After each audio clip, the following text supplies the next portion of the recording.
I acknowledge the Ngunnawal and Ngambri peoples who are the traditional custodians of the Canberra area and pay respects to the elders past and present of all Australia's Indigenous peoples. Senators, I invite you, as I read the prayer, to pray or reflect in your own way on your responsibilities to the people of Australia and to future generations. Almighty God, we humbly beseech thee to vouchsafe thy special blessing upon this Parliament, and that thou wouldst be pleased to direct and prosper the work of thy servants to the advancement of thy glory and to the true welfare of the people of Australia. Our Father, which art in heaven, hallowed be thy name. Thy kingdom come, thy will be done in earth as it is in heaven. Give us this day our daily bread, and forgive us our trespasses as we forgive them that trespass against us. And lead us not into temptation, but deliver us from evil. For thine is the kingdom and the power and the glory for ever and ever. Amen.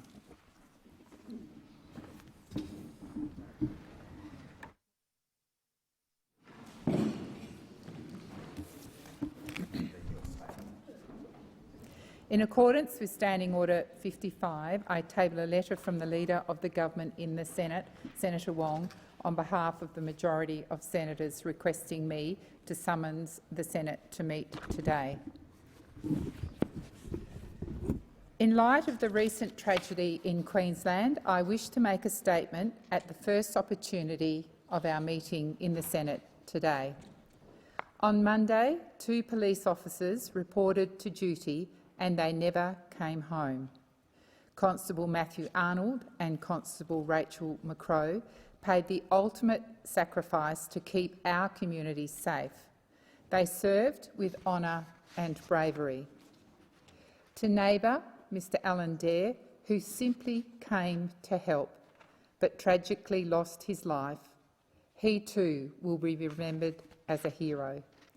To the families and friends of the victims and the police community as a whole, we are grieving with you. We are indebted to our police officers and emergency service personnel who every day go to work risking their lives to serve and protect our communities. As a mark of respect to the memory of Constable Matthew Arnold, Constable Rachel McCrow and Mr Alan Dare, I ask all senators to join in a moment of silence.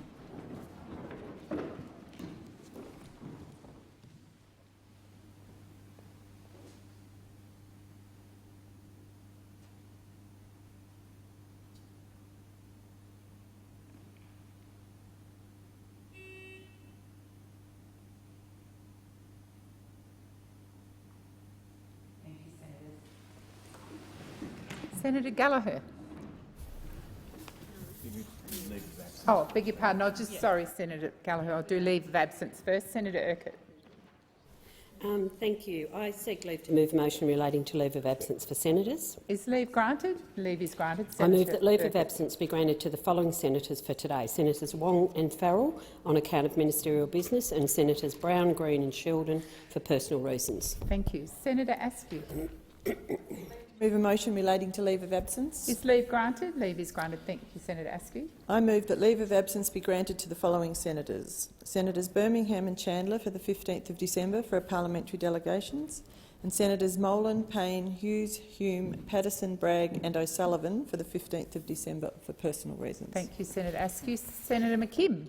Thank you, President. I seek leave to move a motion relating to leave of absence. Is leave granted? Leave is granted. Senator McKim. Thanks, President. I move that leave of absence be granted to Senators Steele, John, Rice, Whish-Wilson, Thorpe and Barbara Pocock for 15 December for personal reasons. Thank you, Senator McKim. Senator Roberts. Thank you, President. I seek leave to move a motion relating to leave of absence. Is leave granted? Leave is granted. Senator Roberts. I move that leave of absence be granted to Senator Hanson for the 15th of December for personal reasons. I'll now put the question on all of those motions about leave of absence. So the question is that those motions be agreed to. Those of that opinion say aye. Against, I believe the ayes have it. Senator Gallagher. Thank you, President. I just seek to update the chamber that in the absence of Senator Wong, today who is absent on parliamentary business and ministerial business, that I am the acting leader of the government in the Senate. Thank you. Senator Cash. Thank you, and I advise the Senate that Senator Birmingham will also be absent from the Senate today due to shadow ministerial business overseas, and in his absence I will be the acting leader of the opposition in the Senate. Thank you, Senator Cash. Minister Gallagher. Thank you, President. I seek leave to move a motion relating to the hours of meeting and routine of business for today. Is leave granted? No. Leave is not being granted. Senator Gallagher. Thank you. Pursuant to contingent notice standing in the name of Senator Wong, I move that so much of the standing orders be suspended as would prevent me from moving a motion to provide for the consideration of the motion, to provide that a motion relating to the hours of meeting and routine of business may be moved immediately and determined without amendment or debate. Although may be moved immediately. Yes.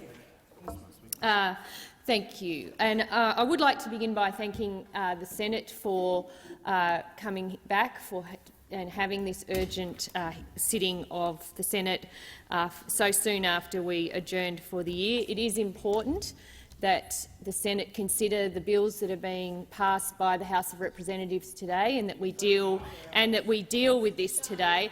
And it is no surprise that those opposite are using a procedural motion to avoid debating these bills today. These bills are about saving jobs. Minister, please resume your seat. Senator Hanson-Young. Point of order. Order. Senator McKenzie, I've got a senator on her feet with a point of order. Senator Hanson-Young. Point of order, Madam President. Even with the microphone on, I couldn't hear the minister speaking. Thank you, Senator Hanson-Young. It was my intention to call the senators to order. I would ask that this debate be heard in silence. Please continue, Minister. Thank you, President. Because these bills today that are coming before the Senate as urgent bills that must be being dealt with today are about saving Australian industry and business. They're about saving Australian manufacturing. Minister Gallagher, please resume your seat. I have just asked the minister to sit, and I asked senators that the debate be heard in silence. And the minute the minister was called back to her feet, the interjection started. They are disorderly and disrespectful. Minister. Thank you, President. And they're about supporting cost of living pressures for Australian families, for households, for individuals that are struggling under these increases in the cost of energy. Now, we are here, and the government has been working on this and a solution for some of these cost increases for the last couple of months. After a wasted decade, we hear the laughter over there. We hear the laughter. The reason we are here dealing with this is because of an illegal invasion of Ukraine, an illegal invasion of Ukraine, and 10 years of dysfunction, denial, and the failure of those opposite on energy policy. They are the two reasons we are here. Minister Gallagher, please resume your seat. Order. Order. Thank you, Senator Canavan and Senator Watt. Calling out across the chamber is disorderly. We have a minister on her feet. I'm going to ask you again to listen. Please. Thank you, Minister. Thank you, President. Now, I hear those laughing over there, but last Friday the Prime Minister struck an agreement with every state and territory government in Australia, governments of different political persuasions, Senator McGrath, governments that are responsible for dealing with issues as they arise, who understand the pressure that businesses, industry and households are under, and see the urgency behind these reforms that we are bringing forward. Now, they are from all sides of politics. They see it. And here we have this mob over here on the wrong side of history, and we will remember this. Don't you forget, we will remember this. Your names recorded in Hansard, each and every one of you who are going to stand in the way of support for industry, support for jobs, support for small business and Senator support for McGrath, Senator households. Gallagher, Let us Senator not Gallagher, forget. please resume your seat. Once again, I've had to call the Senate to order. I would ask that the senator be heard in respectful silence. Senator, please continue. What you're seeing from this government responding through this legislative reform package today is a responsible government that has sat down and worked across the table with industry, with different stakeholders, with state and territory governments to actually provide some urgent solutions with a longer-term reform package, working across the parliament, talking with different senators and members of parliament about the right thing to do to bring forward this package. And you over there don't even want to debate it. You're not even going to give leave for us to bring these bills forward to debate them today. We're going to see this. I can predict over the next few hours we are going to have all the process arguments in the world raised. We're going to have, oh, we didn't get this and we didn't get that. But they will avoid the fact that when they vote in opposition to these bills, they will be voting for higher power prices and for no cost of living relief for households and for business. That is what you will be voting for if you choose to continue on this path today. This is an urgent sitting. This is urgent to deal with this, to avoid the big price increases. 22 failed energy policies. That is your record. And now you're going to try and stop us implementing one here today. That is what you're all about. Opposition refusing to deal with the challenges. Head in the sand. Head in the sand, Senator McGrath. That's where you like it. Avoid the issues. Don't deal with them. Don't support households. Don't support industry. Don't support business. That is the position that you are taking today. Well, over here, we want to work with the parliament. We want to provide solutions. We want to work with Australian businesses, with manufacturers. We want to take the pressure off households. We want to deal with the challenges that we're seeing, the energy crisis that we inherited from you, and you can't hide and avoid this decision today. No matter how hard you try, you are going to vote and you're going to be on the wrong side of history. Thank you, Senator Gallagher. Order. Order.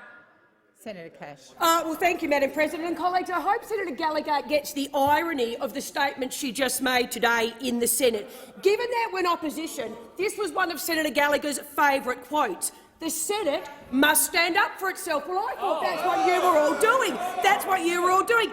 It cannot become, colleagues, a patsy for the government. Well, guess why we're here today, people? Literally, those on that side of the chamber and the Australian Greens, a patsy for the government. But it gets better, colleagues, it gets better. The Senate is meant to be here as a check on executive power. Oh, good night. The irony of the motion, the irony of the motion today. This is a role that we are asked to do, but it gets worse because then she talks about, Senator Gallagher, our job descriptions. To fulfil our role in this place, we must stand up for proper process, for proper process. And then she finishes it off with this. We cannot continue to have this chamber used as a rubber stamp for government. Bang! At 4:30 today, a rubber stamp for this government. You come in here seeking to move a motion that the hours of meeting be from 1 p.m. until adjournment. And then, colleagues, you read further down, because till adjournment, I think, well, that's fair enough, we could sit till midnight. And then you get to Part C, Senator Colbeck. If by 4:30 p.m. consideration of the bill has not concluded, well, let me tell you, consideration of this bill will not be concluded, because on this side of the chamber, all of my colleagues would like to speak. Senator Carr wants to speak. Senator Colbeck wants to speak. Senator Henderson wants. And guess what? They can't. They can't because you are gagging debate on this particular bill. You are gagging debate. We need to get into committee stage as soon as possible. Please resume your seat. Once again, the interjections are disorderly. And I would ask that Senator Cash be heard in silence. Please continue, Senator Cash. Thank you very much, Madam President. And I have to say again, in Senator Gallagher's comments, she referred to the Senate being here today to consider the bill. Well, the last time I checked, consideration of a bill meant you don't get it 24 hours beforehand. Not even that. We got it 9 hours beforehand. 9 hours beforehand. One of the greatest interventions in the energy market that this country has ever seen, and there is little to no detail. And we are not even given the courtesy of being able to consider this bill. But, colleagues, it actually gets even more ironic, because Senator Gallagher said we have worked with industry. Well, can I tell you, if you have worked with industry, then you have a major problem, because this is what industry says, those who know, the experts about this piece of disastrous legislation. It is the single worst piece of energy policy seen anywhere, colleagues, in the world in almost 20 years. That's what industry says about this bill. The government's proposed gas market legislation risks the very foundations of the East Coast energy grid and all who use it. And Senator Scarr, seriously. That is the Australian taxpayer.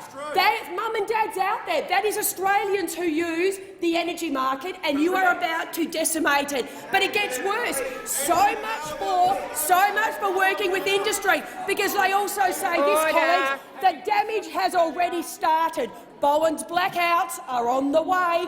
Nearly all gas contracting has shrivelled up in the last few days. Senator Cash, please resume your seat. Senator Polley. Just in terms of point of order, that all comments should go through the chair, and it would be helpful if the senator was to use people from the other place their correct titles. Thank you. Thank you, Senator Polley. Order. Order. The interjections that are being made are very loud, and so loud that it is very difficult to hear Senator Cash. Please continue, Senator Cash. I'd be delighted to use the Prime Minister's title properly, because guess what the Prime Minister this morning said in the House of Representatives, colleagues, when he spoke to this? He said, this is the government's plan for energy price release. You've got to be kidding me. But he can't even mention the words $275, which you said 97 times before the election. But you cannot Senator bring McGrath. yourselves now to mention the word 275. But also, let's see in committee stage which one of you, Senator Gallagher, I believe it's going to be you, is going to go through, buried in the announcement of this bill, is that energy prices are now forecast by the government to increase by an extra 6% in 23-24. And it gets worse, because accordingly, on the government's own modelling, bills will still increase by $407 in 2023-24 and a cumulative $702 across the next 2 financial years. So guess what? That is in your own legislation. But the reason you're gagging it is you don't want to talk about it. This is a complete affront to the processes in the Senate, and quite frankly, going forward, the failure of the energy market will be on your head. Thank you, Senator Cash. Senator Hanson-Young. Thank you, Madam Deputy President. Well, I rise to speak to this suspension today. The Australian Greens will be supporting this hour's motion. We think it is absolutely important that this place does its job. And the sheer hypocrisy of this mob on this side complaining about process, complaining about integrity, complaining, I tell you what, that you have to rock up to work and do something. Because when was it? When was it? It was only a few years ago when at this exact time, rather than being here while the country burnt, the Prime Minister was off having a bloody holiday. Senator Hanson-Young, resume your seat. Thank you. Senator McKenzie. On a point of order. Order. I'm very, very happy to stay as long as Senator Hanson-Young would like. Senator McKenzie, what's the point of order? Well, to be honest, I didn't really have one. Senator Hanson-Young, I have not called you back to your feet. Order. Senator McGrath, seriously. Your interjections particularly have been incredibly disorderly and disrespectful. You have constantly called out when I've called the Senate to order. I can barely hear Senator Hanson-Young, particularly because of the interjection. She has the right to be heard in silence, and that's what I'm asking senators to do. Senator Colbeck, it is not okay to speak out when I'm calling the Senate to order.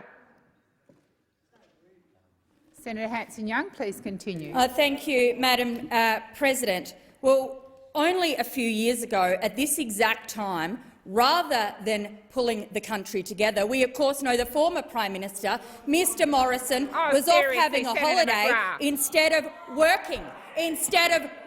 And here we are. We've been asked today to come back and to pass an important piece of legislation that relieves pressure for everyday Australians. And this mob over here want to complain. They're squawking like seagulls over please here. resume your seat. Senator Shoebridge. Point of order, President. I really cannot hear Senator Hanson-Young's you. contribution. And who would, over the opposition, who would have thought a policy vacuum could be so loud? You make your point of who order. would have thought? I will call senators once again to listen in respectful silence. Senator Hanson-Young. The irony from the opposition over here to squawk like seagulls about process, about integrity, about the honour of the parliament, when the bloke who couldn't hold a hose decided secretly to nominate himself as minister after minister after minister. So let's actually come back to the point of what we are here to do today. We are here to relieve the pressure on everyday Australians because power bills are rising, because cost of living is rising, because the big companies, the big coal and the big gas corporations have been ripping Australians off for years. Greed, greed, greed. And here we are trying to do something about it. We're trying to make sure that everyday Australians can actually start to get an idea of what this government can do to help relieve the pressure, to put in place a plan to bring down power bills and to bring down pollution while we're at it. The big corporations, the big gas and the big coal corporations, they're crying poor. I know why the opposition are squawking like seagulls, because they're doing the mouth work. They're the mouthpieces of the big coal and the big gas companies. And what are we hearing from them? Oh, it's all too hard, it's all too hard. Well, cry me a river. These are the very corporations who have been profiteering off the pain of everyday Australians, profiteering, may I say, off the bloodshed of a war in Ukraine, an illegal war. That is what these companies have been doing. And rather than standing up for everyday people, you've got this mob in here crying poor and squawking. And when are these companies going to be held to account? Because for a decade, the opposition, the Liberal and the National Party, under various leadership, could do nothing to rein them in, nothing to put in place a plan to reduce pollution and to reduce power bills. Everyday people in this country know that the cheapest and the cleanest form of power is renewables, and they want the government to get on and help them, which is why we have worked hard to negotiate to get some outcomes on this bill. It's not perfect. Of course it's not perfect. This is all about negotiation and compromise, and we will keep the government's feet to the fire, because you know what really should be going on? These big corporations should be paying their fair share of tax. There should be a windfall tax on them, because greed, greed, greed, off the back of people's misery is their mode of operandi, and it's time that came to an end. And today we have the nail— Senator Hanson-Young, please resume your seat. Order. Order. Senator McKim, I've got a senator on his feet. Senator Canavan. Just a pointer on relevance, Madam President. This motion is about the hours of business today, and I know Senator Hanson-Young is losing her cool here, but she's starting to talk about issues that have nothing to do with the legislation that's before us today or this motion. It's completely irrelevant. Please continue, Senator Hanson-Young. Thank you, Madam President. Well, the biggest shrill for the gas and the coal industry in this place, of course, is Senator Canavan over here. No wonder he's squawking. No wonder he's squawking, because his mates in the coal industry are saying, "You've got to stand up for us, because we might have to pay less. We might make less money. We might actually be held to account for once." That's what's going on. That is what's going on. There is no bigger supporter for coal and the greed of the coal industry than Senator Canavan. Thank you, Senator Hanson-Young. Senator Mackenzie. Thank you, Madam President, and I too rise to speak against this motion. We all come to this place to represent people, places, causes, and that we are going to be debating today a piece of legislation that will have the most significant impact on our economy over decades to come in recent times, since wartime, and what the government has chosen to do is shut down the proper and rightful role of the Australian Senate in this debate. Yes. Now, we know where the numbers are. That was all pretty clear if you're reading all the newspapers over this week. You know what? You don't need to stress. It's going to pass. The Greens, Labor, Pocock coalition, you're going to get your legislation. But what you should not be doing is restricting the ability of us as a Senate and each of us as individual senators to have our say, to put on the record the views of our constituents, the views of our communities and the views of the wider Australian public. Well, you know, Senator Watt, I'll take that interjection, and I'll take that interjection because you know what? Industry doesn't know what to make, because you have not consulted with them on how to actually make this legislation. And for the National Party here today, I know that the senators in our team, Senator Davey from New South Wales, Senator Price from the Northern Territory, Senator Canavan from the Great Resource State of Queensland, and Senator Cadell from the heart of the Hunter Valley, have very strong views on the resource sector and others. And they are not going to be able to contribute to this debate because the Labor Party, the executive government and their mates, the Greens, their coalition partners, the Greens, have effectively gagged rural and regional Australians and senators in this place from having their rightful opportunity to have a commentary. It is not on. We in the National Party represent the most vulnerable communities who are impacted by higher energy prices. We also are the communities that contain our fabulous resource industry. And men and women in our communities have great jobs as a result of the resource industry that has been demonised by the dirty deal done by Adam Bandt and Anthony Albanese and David Pocock to absolutely demonise the gas and the coal industry and take us to some nirvana that does not exist yet. And you don't need to look very far to see the impact of energy policy that doesn't get the baseload generation in place to transition to renewables fast enough. It's not there, and it's not just me saying it. It's the experts. It's the experts. Now, we tried to get this legislation to be examined prior to today so we could ask some genuine questions of the government and the department about how it's going to work, what are going to be the unintended consequences. It's actually our job, and both the Greens and the Labor Party refused to allow a couple of hours of examination of this legislation and scrutiny through the Select Committee of Cost of Living. Absolutely outrageous. Well, you know what? The only reason you're knocking back scrutiny is because you do have something to hide. Because you do have something to hide. Now, it's interesting. It's interesting to see. There could be another reason. The fact that we had 2 name changes to the legislation on our Reds yesterday within a couple of hours shows they hadn't even finished writing it. The fact that the Shadow Minister didn't get the legislation till I think 8:45 last night, and in less than 16 hours we're ramming it through because we can. It is absolute disrespect to our parliament. It is a disrespect to the men and women who sent us all here to do our job. You're going to get the outcome you want. This is the thing. You're going to get it passed. The deal's done.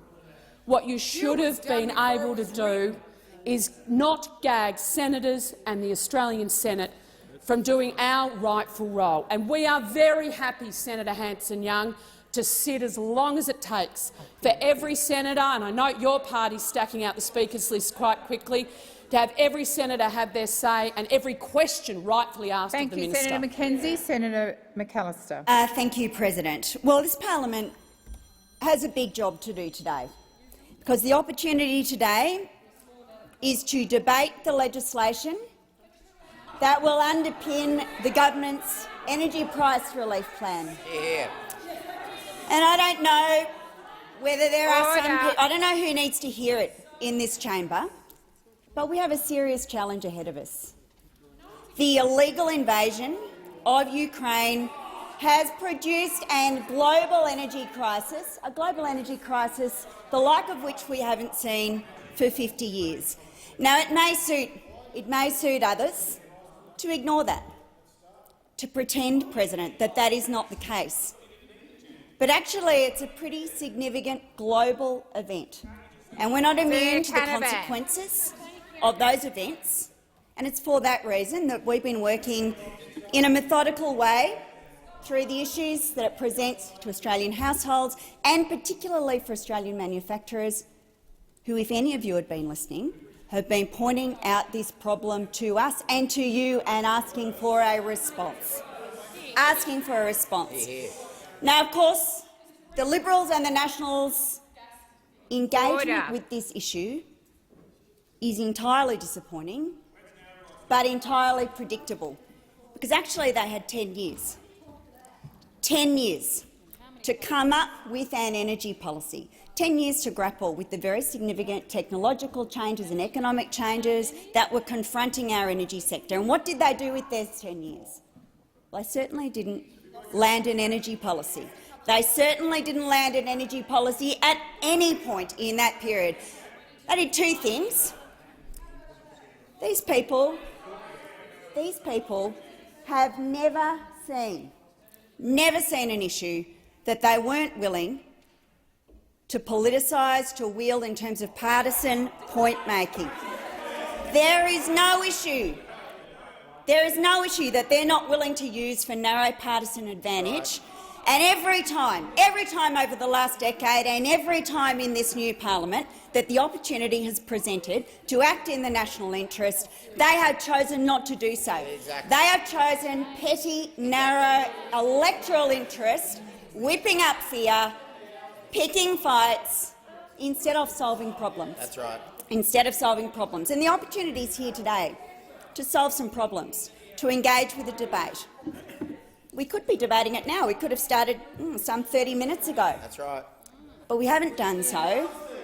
We haven't done so because you have chosen to debate the process instead of to debate the issues. We say let's get on with it. Let's get on with it. Because what's required here is actually a sensible debate about the issues that confront us. What is required here is a sensible debate about the issues that confront us. Now, you can choose to deal yourselves out of that debate. You can choose to proceed in the way that you have so far, by refusing to engage, by denying that issues exist, by hiding the presence of issues from the public, as your minister did prior to the last election, hiding the increase to power prices. It's not this government's approach. This is a government that's actually willing to work with state and territory premiers and chief ministers. It's a government that's actually been willing to convene meetings of the energy ministers 5 times since the election. What did Minister Keane say? Liberal minister from New South Wales. What did the Liberal minister say about that? He observed that it was pretty novel and they achieved more in that first meeting than they had in the previous 4 years. And you know why? It's because the approach taken by this government is one that actually seeks to solve public policy problems rather than to pick fights to occupy media space. And it's a different approach, I accept that. It's a different approach to the one that you all adopted when you were last in government. But it's an approach that is actually designed to operate in the national interest rather than in partisan interest. So you have a choice today, and President, everyone in this chamber has a choice today. You can vote for price relief. You can vote for a set of arrangements. You can vote for a set of arrangements that will achieve an orderly market, or you can obstruct. And all the evidence so far is that you will continue your time to has obstruct. expired. Senator Roberts. President, One Nation will be opposing the government on this motion, procedural motion, because we believe in the need for security and scrutiny. Energy primacy is fundamental to a modern society. In the last 170 years since the Industrial Revolution really started moving, energy prices did one thing relentlessly: ever decreased real energy prices. That enabled dramatic improvements in standard of living. Since 1996, we have artificially increased in this country energy prices, and that have reversed human progress. Australia has a competitive advantage in wonderful coal and gas. The time for debate on this standing order has expired. So the question is that the motion is moved by Senator Gallagher that we suspend standing orders be agreed to. Those of that opinion say aye. Aye. Against? No. I believe the ayes have it. Division required. Ring the bells for 4 minutes.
Lock the doors. So the question is, the motion is moved by Senator Gallagher be agreed to. The ayes shall move to the right of the chair, the noes to the left. I appoint Senator Urquhart as teller for the ayes and Senator Askew as teller for the noes.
Order. There being 27 ayes and 24 noes, the matter is resolved in the affirmative.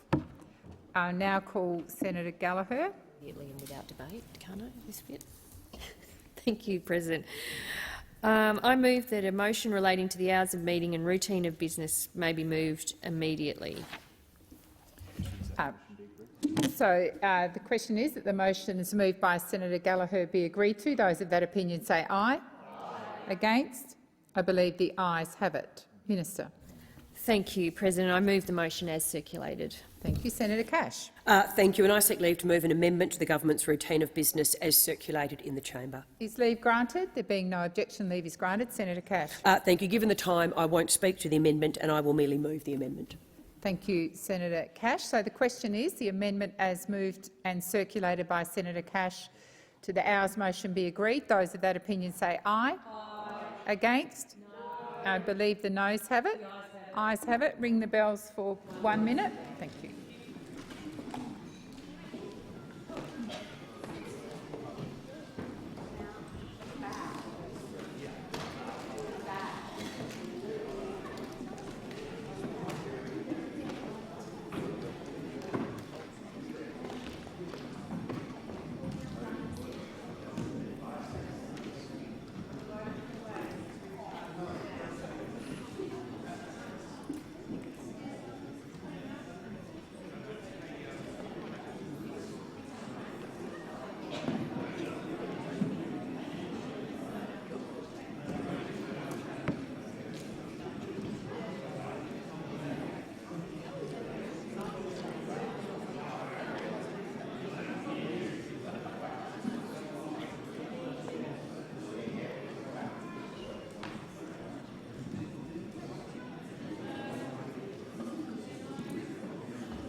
Order. Lock the doors. So the question is that the motion is moved by Senator Cash to amend the hours motion be agreed to. The ayes shall move to the right of the chair, the noes to the left. I appoint Senator Askew as teller for the ayes and Senator Urquhart as teller for the noes.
Order. There being 24 ayes and 27 noes, the matter is resolved in the negative.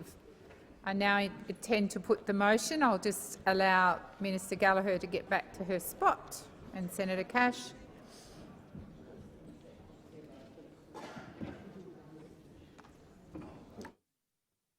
So the question is that the motion as moved by Senator Gallagher be agreed to. Those of that opinion say aye. Aye. Against? No. I believe the ayes have it.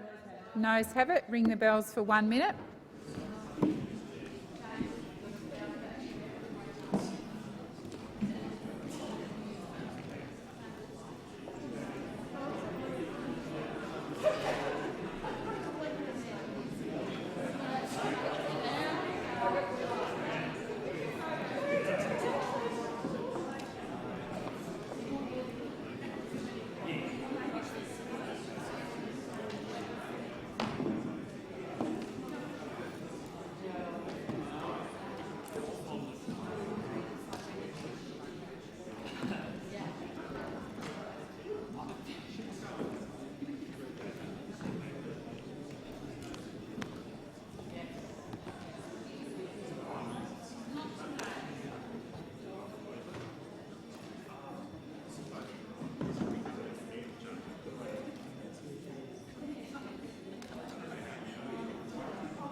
Order. Lock the doors. So the question is that the motion is moved by Senator Gallagher be agreed to. The ayes shall move to the right of the chair, the noes to the left. I appoint Senator Urquhart as teller for the ayes and Senator Askew as teller for the noes.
Order. There being 27 ayes and 24 noes, the matter is resolved in the affirmative.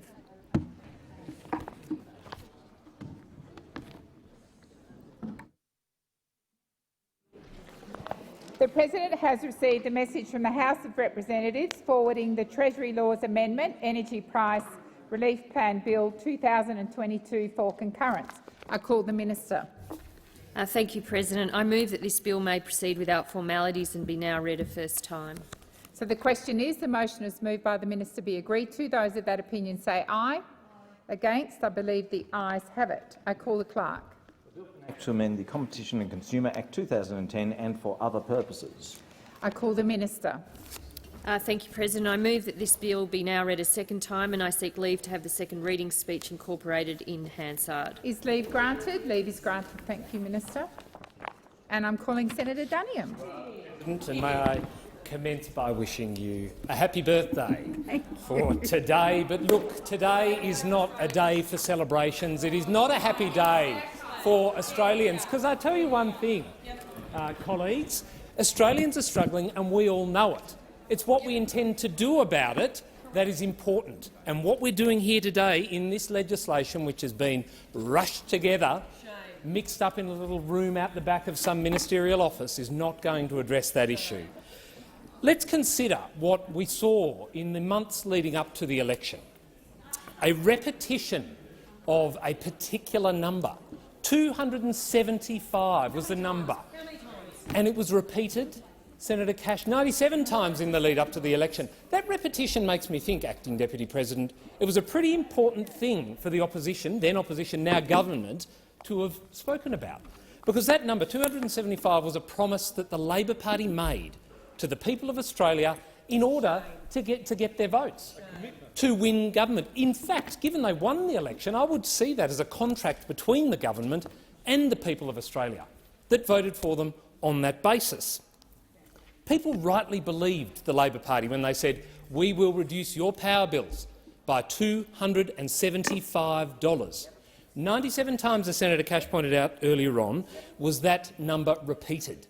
But since the election was held, since the ministry was sworn in, since the Prime Minister moved into the Lodge and has spent a lot of time talking to his international counterparts, they've not once said that number. Not once. Not one minister, not one backbencher, not in the other place, not here, has a single Labor member of parliament referenced that number, $275. So we're left thinking, why? And I'll tell you why. Because it's a broken promise. They told Australians they would reduce power bills by $275. Clear. No terms and conditions, no read the fine print. It was as clear as day for every single Australian, every time the Prime Minister said it. 97 times. This is what will happen if you vote for us, and so accordingly they did. And they expect this reduction in power bills. And in fact, it's important to point out, because you often hear the now government say, "Oh, things have changed since we made those promises. The war in Ukraine, a terrible event, something we all condemn and wish would end for the sake of those people who are being so tormented by this, whose lives are being destroyed." But the Labor Party, they made that commitment a further 27 times since the commencement of that conflict. So you can't hide behind that as a reason not to deliver on a promise. And not only is it a broken promise, we've gone in the other direction. What is actually happening here when it comes to Australian power prices? The budget said it all. That electricity would be skyrocketing by 56%. Electricity prices, household budgets, something we all have to try and deal with, are going to go up by 56%. The government's own budget spells that out clearly. Gas prices going up by 44%. And here we are, 6 months on from the election at which that promise I've already referenced a couple of times was made, and there is no plan. There's been no plan. But what we have got now is a hastily cobbled together piece of legislation which will not do what the government says it will not deliver power price relief for Australians in the way that they suggest it will not, most importantly, will not deliver on their election commitment. There is no way that that promise they made just a few short months ago, so clearly, so often, of $275 being delivered at all. But I say, this has been cobbled together in the worst of ways, and I wonder what process has been gone through to develop this legislation. What were they thinking? Who were they talking to? What was the end outcome they wanted? Was it all about optics? Was it about the stunt of recalling Parliament to try and mislead Australians into thinking that all of their energy price woes were going to be resolved by this bill? Was it about that? Or was it about genuinely helping Australians? The fact is, this bill, so hastily put together, we as an opposition only received at roughly 8:45 p.m. yesterday. Not even 12 hours, really, between when the opposition received the bill and when debate commenced in the other place. 12 hours is not a great deal of time to consider some of the most extreme interventions in the energy market we've seen in decades. And I honestly can't understand what they were thinking. And it's a couple of points that have been made with regard to process already, and I was listening to Senator Cash's contribution before, quite timely, about how important the role of this parliament is, and indeed, in the other place, the manager of manager of opposition business, now Leader of the House, Mr Burke, made very similar points in relation to this, saying there's a process that happens with legislation, and that I have to say it does matter. It does matter that members have the opportunity to read legislation. Well, unless colleagues were staying up all night to then be able to convene as a Senate today to rush this piece of legislation through, not give it due regard, due interrogation, due scrutiny, then that process that was so important in opposition now apparently doesn't matter at all. And Senator Cash had it right, because what we're seeing is a government, this brave new world of the Labor Party, talked a lot about transparency before the election and scrutiny and the role of parliament in partnership with the Greens, now expecting this chamber just to rubber stamp things on false debates. And as I say, you know, if there's nothing to hide, if there's nothing to worry about, I'm not sure why we're finishing the debate at 4:30 today, why we couldn't go just a little bit longer and allow those colleagues of mine that did want to make second reading contributions and put perspectives from the communities they represent on record. Why wasn't that allowed to happen? Anyway, here we are, a costly recall of the parliament to pass this bill which has so shambolically been put together, which will not achieve the intended aims that the government says exist with this legislation. And we also have a deal that's been done with the Australian Greens, which we're not going to be able to actually get the details of before we vote on this legislation. Again, where's the transparency? What's to hide? Perhaps we will hear some details about exactly what will happen in the next budget that has been agreed to here by the Australian Greens. And of course, to that end, I can indicate that there will be an amendment on that particular issue moved by myself. But I will make the point as well, of course, that we do support targeted relief for Australian households and Australian businesses, relief from cost of living increases that actually works, that will deliver reductions in power bills, that will deliver reductions in the cost of fuel and food and all of the other essentials that households and businesses need. And I'll foreshadow as well, of course, that we do have an amendment in the committee stage that goes to separating out the part of the bill that in the other place and other colleagues have indicated we would support in order to provide relief to Australian households and businesses, but not the other extreme interventionist components of this bill. This bill isn't targeted relief that will work. As I said before, they broke a promise about delivering a $275 power price increase, quite blatantly, and as I said, and I will lay down the challenge now for the Minister in her summing up speech to reference that figure. Let's see if there can at least be a reference to $275. Maybe we're on the pathway to delivering that for Australian households. Or maybe, as I suspect, we won't ever hear those numbers pass the lips of a government minister in this government ever again. That promise was broken. And they're now promising that this bill, the one before us today, will bring down the cost of power. It won't do that. This bill will not do that, and we know it won't do that. This will be another broken promise. And the real test really here is this. When Australian households and businesses open up their next power bills, their next gas bill, let's see whether the prices have gone up or down from the last one. That's going to be the metric against which Australians will judge what this government has done. And it'll be the metric against which the government will need to go and explain themselves to Australian people about the promise they made 97 times, clearly, without equivocation, and then failed to deliver. Deliberately broke. That's the test. And as I said, it's not just going to be homes, it's also going to be businesses, it's going to be the job generators out there across regional Australia, downtown cities like Melbourne and Sydney, places where manufacturing occurs, energy-intensive businesses who, when power prices go up, are going to rein in costs. They're going to sack people. We're going to see jobs going overseas where it's cheaper to do business and to purchase power to manufacture the goods we should be manufacturing here.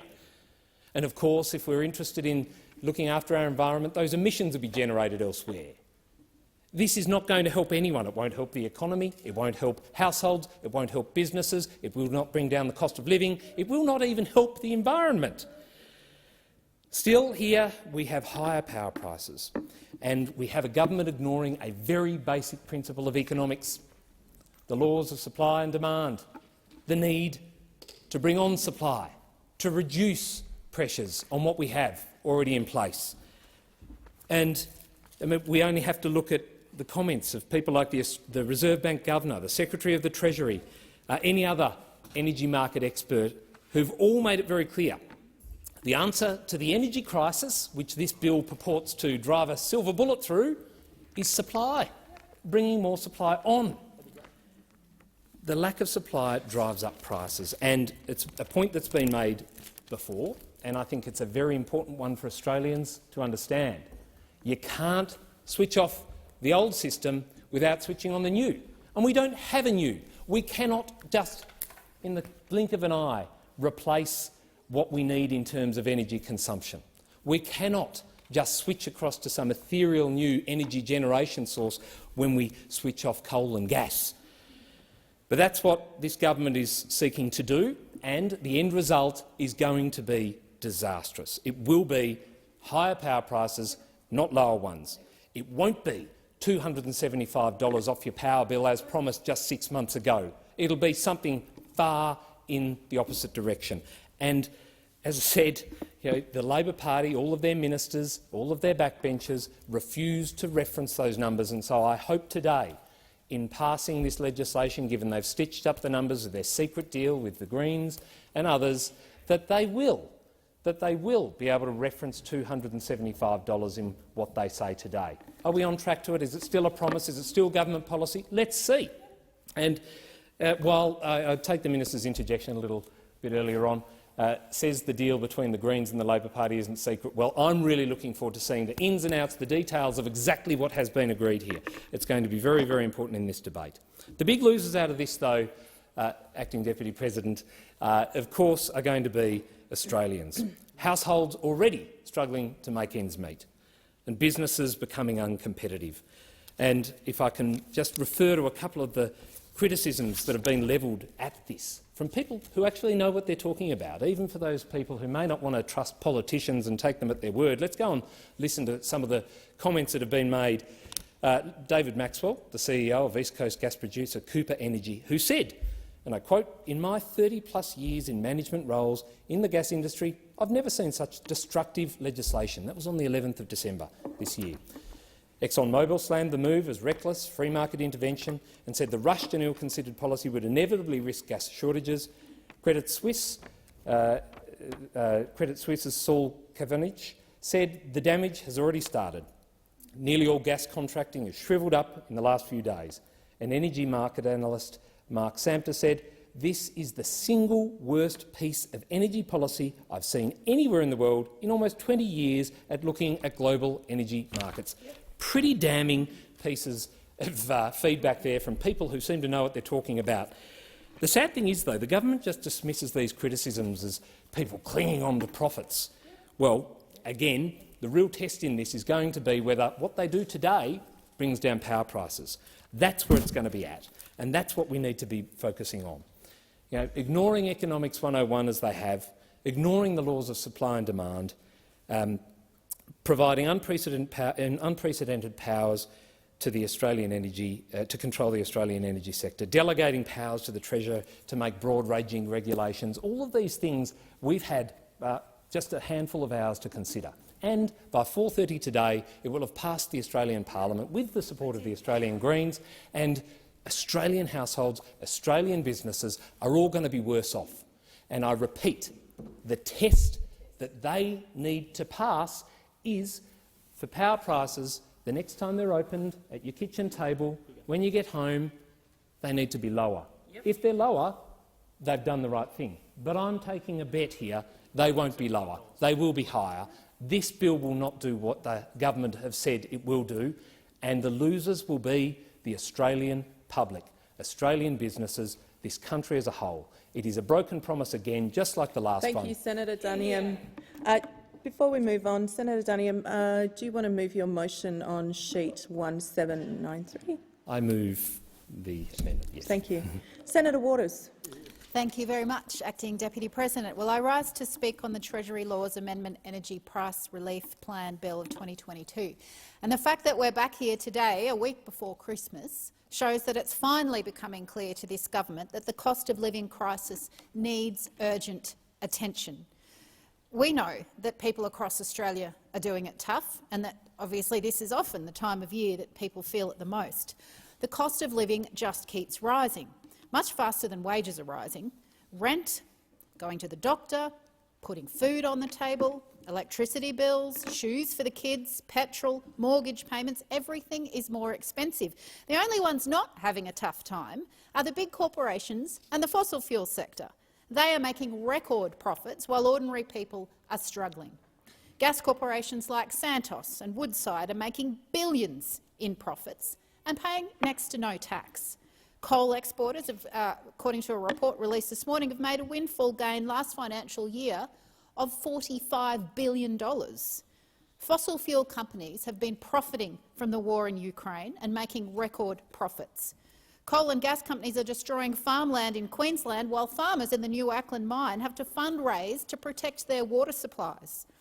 This problem has been created by the Liberal and Labor parties because they give too much special treatment to the coal and gas industry. It could be because of the promise of cushy post-parliament lobbying roles within the fossil fuel industry. Or maybe it's that the major parties have accepted $11 million in donations from the fossil fuel sector in the past decade. And what do you know, every year over $10 billion in public money, subsidies for fossil fuels, is handed back to the coal and gas industry. It's a good return on investment for them, but it's a terrible deal for the rest of us and the planet. In the most recent budget, the Labor government gifted $1.9 billion of new money, public money, for gas in the Northern Territory, on top of continuing the nearly $40 billion of fossil fuel subsidies put in place by the former government. There are 113 fossil fuel projects in the pipeline that this government has refused to rule out. And despite the damage that it's causing to our household budgets, to our national budget and to our climate budget, there's efforts underway to expand more gas in my home state of Queensland. We see billionaire Gina Rinehart trying to get more gas out of Queensland. We see continuing threats to frack the sensitive Channel Country, an area that the Queensland and Commonwealth governments have previously committed to protect. And we see this despite the clear opposition from First Nations owners and farmers. We do not need more gas.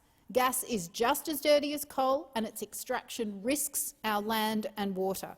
We need to stop the gas industry from ripping us off, disrespecting First Nations communities, and mining and burning a product which is destroying the planet.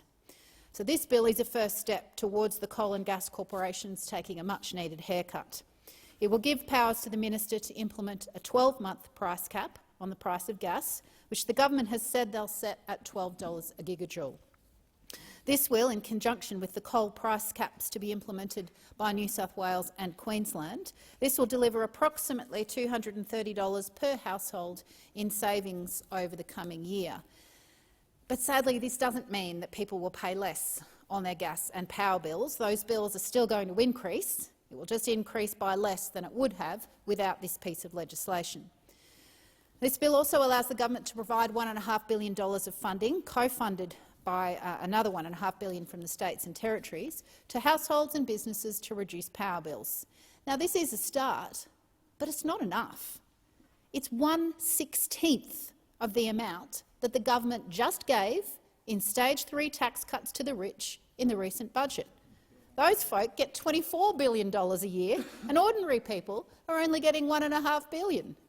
That's why I'll be moving a second reading amendment to raise the rate of income support so that people can be helped out of abject poverty, and for a 2-year freeze on power prices to the level they were before the war in Ukraine, funded by the big coal and gas polluters. That's what the Greens will continue to push for, even after this legislation passes, and it's what households deserve. Now, unfortunately, we couldn't get the government to agree to make coal and gas pay from their record profits with a windfall tax to help households. What we were able to get the government to agree to is a support package in the next budget to help low-income households and renters and businesses get off gas and switch to high-quality electric appliances. That will lower power bills, it will reduce emissions and it will reduce health impacts.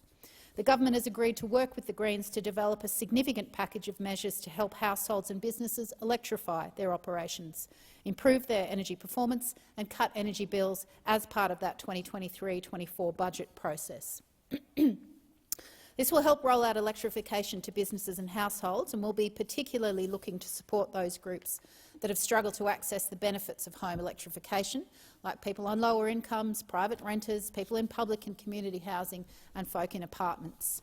If we're going to transform this country to run on 100% clean, green, renewable energy, which we need to do as soon as possible, we need a solution for everyone, not just those with the disposable income who can afford to upgrade their rooftop, their cars and their appliances to access the thousands of dollars of energy savings and the climate benefits. The Climate Council has looked at the financial benefit of electrifying homes, and it's estimated that a household can save between $500 and $1,900 a year by switching from gas appliances to electricity. And unlike the $230 that the government has modelled that will be saved by this 12-month only price cap, those savings will be permanent. They will be delivered year after year. And one extra dirty little secret that the gas industry excludes from its sales pitch is that gas in your home is hurting you and your family. Gas cooking in the home has been estimated to be responsible for up to 12% of the burden of childhood asthma in this country. There are so many good reasons to get out of gas. Keeping gas in the ground and replacing it with renewables is the best way to secure real cost of living support, real action on climate and less health impacts for our kids. So, of course, the gas industry is having a meltdown and threatening to deny gas to the East Coast gas market. This is cartel-like behaviour, and it's further evidence of why a lot more government intervention in this market is urgently necessary. As part of our arrangement to pass this bill today, the Greens also secured a number of important guarantees. We've confirmed that the compensation to households will be wider in scope, will not be settled this year, and we will keep pushing for more help for more households. We've confirmed that this package does not contain any of the coal subsidies that have been spoken about in the media.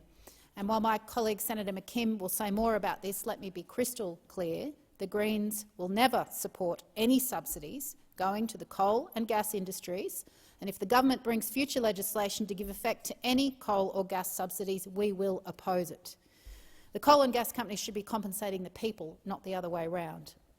People in this country should not be held to ransom by the international gas corporations, and this bill is a start to protecting people from their bottomless greed. But there is a lot more to do. The Greens' demands are simple. No more coal and no more gas. No more public money for the coal or gas industry.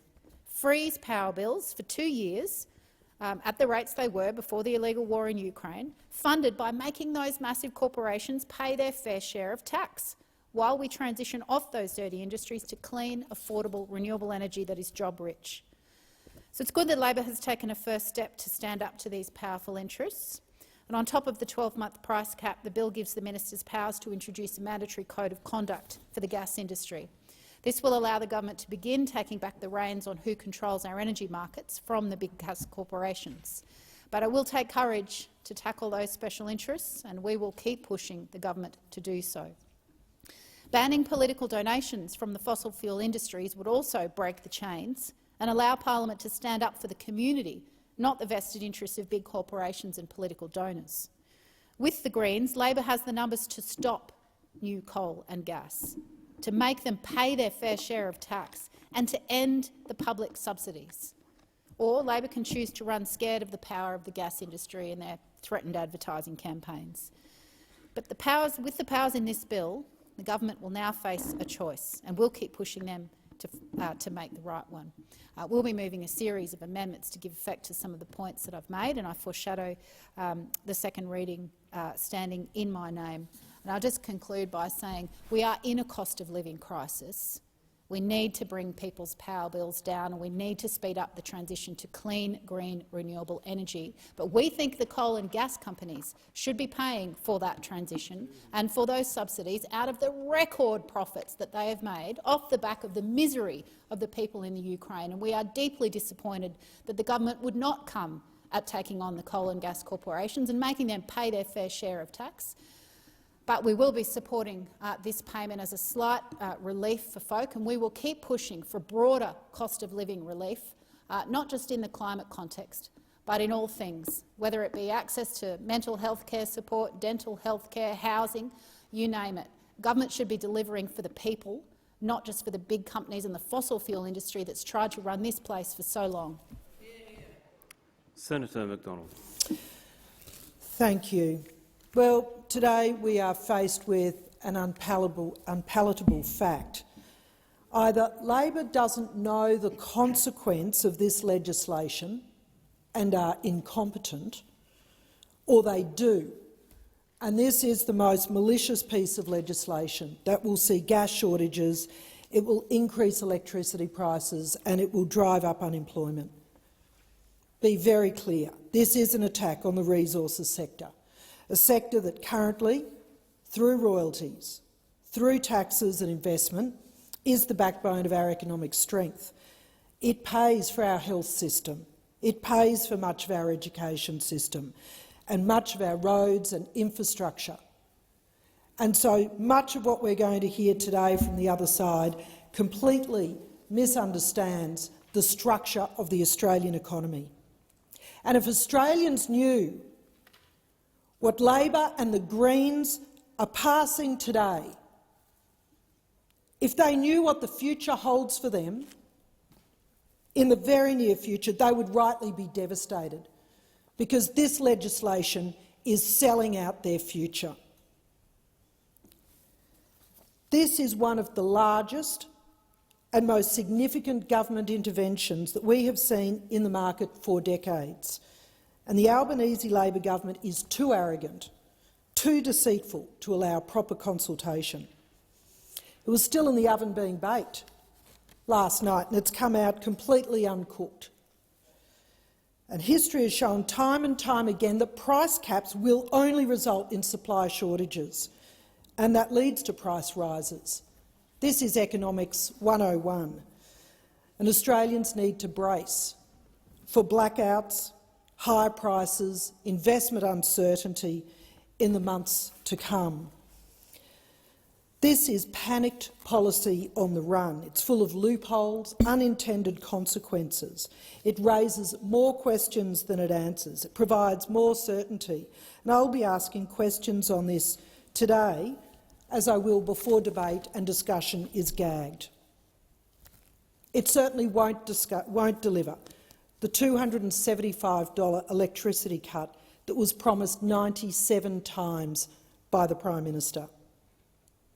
It will actually still mean that electricity prices will increase by 23%. It will lead to energy rationing and blackouts. And manufacturing jobs that Labor will continue to tell you how important they are to them, they will not be about saving manufacturing jobs. This legislation will undermine those jobs. This is a disgraceful betrayal of all Australians. This legislation is a policy failure. Despite 9 years in opposition, 6 months of the government to develop this policy proposal that they keep saying should have been made, instead, a week before Christmas, the PM announces a policy. 6 days later, here we are, considering legislation that the ink is still wet on. A Treasurer who's never run a business, but now he wants to run the entire Australian gas industry. And through his comments this morning, we see again how little the Treasurer understands his own legislation in this place. It reaches far beyond a 12-month price cap. It creates a permanent cap on rates of return. This is a diabolical deal between the Greens and Labor, and this massive overreach gives the government power to set the price and force companies to provide or not provide gas supply. And it allows the Treasurer the power to decide who gets gas in this new gas shortfall environment.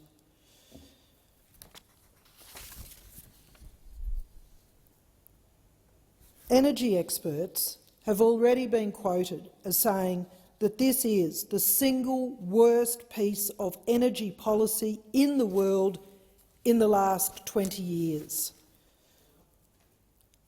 after almost 20 years looking at global energy markets, despite staunch competition from many other dreadful policies around the world. That's not a competition that we want to win. The damage has already started. Nearly all gas contracting has shrivelled up in the last few days. This unprecedented market intervention announced risks driving investment out of the system. This is the part that the Greens and Labor do not understand, the incredibly competitive environment that we live in for investment dollars.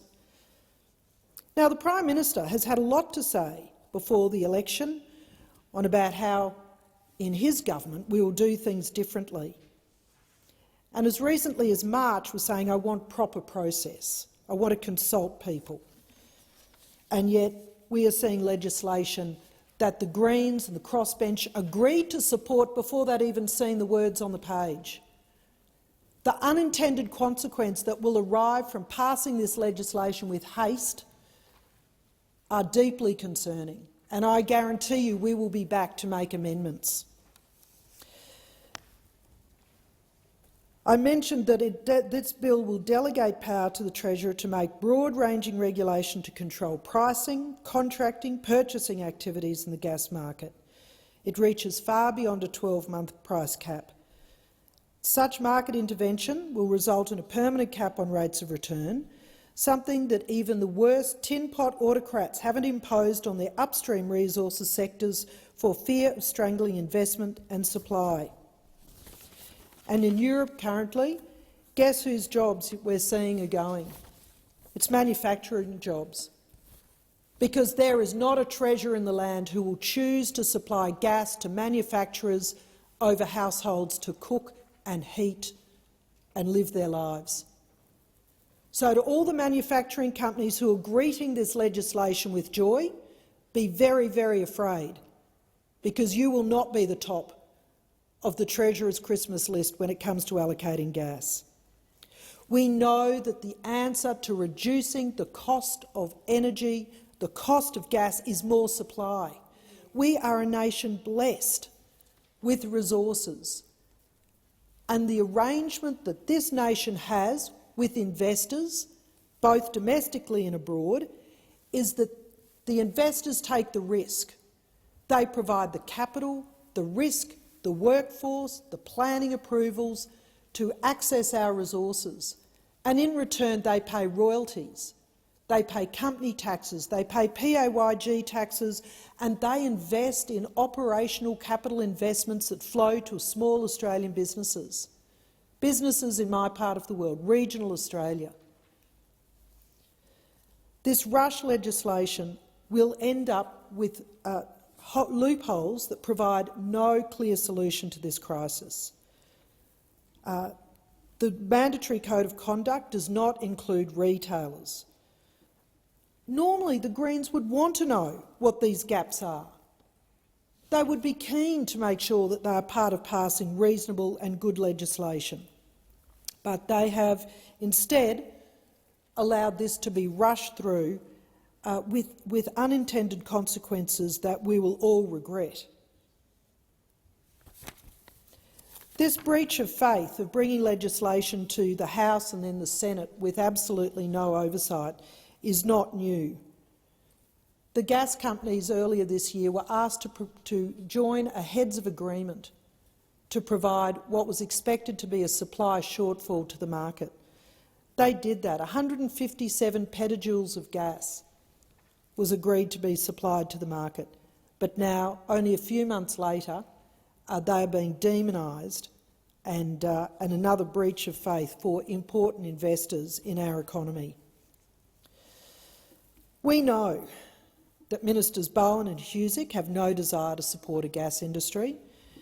Minister Bowen called a gas-led recovery BS. Husic called producers greedy. The Greens and Teals don't want cheaper gas. We've already heard they hate gas. But their support of this policy will increase prices and hurt the very people who they proclaim to want to assist. They have no understanding of reality. The competition for investment that we are under and the huge amounts of taxes that are paid in this nation.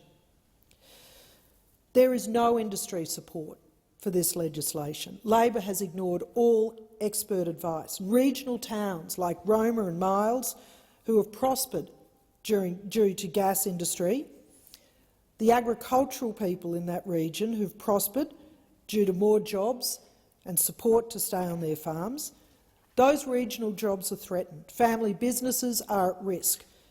Labor does not care about these communities. They're looking for a headline, not good policy. This is cheap politics from some backroom boys, and it is not about the future. We are an export nation.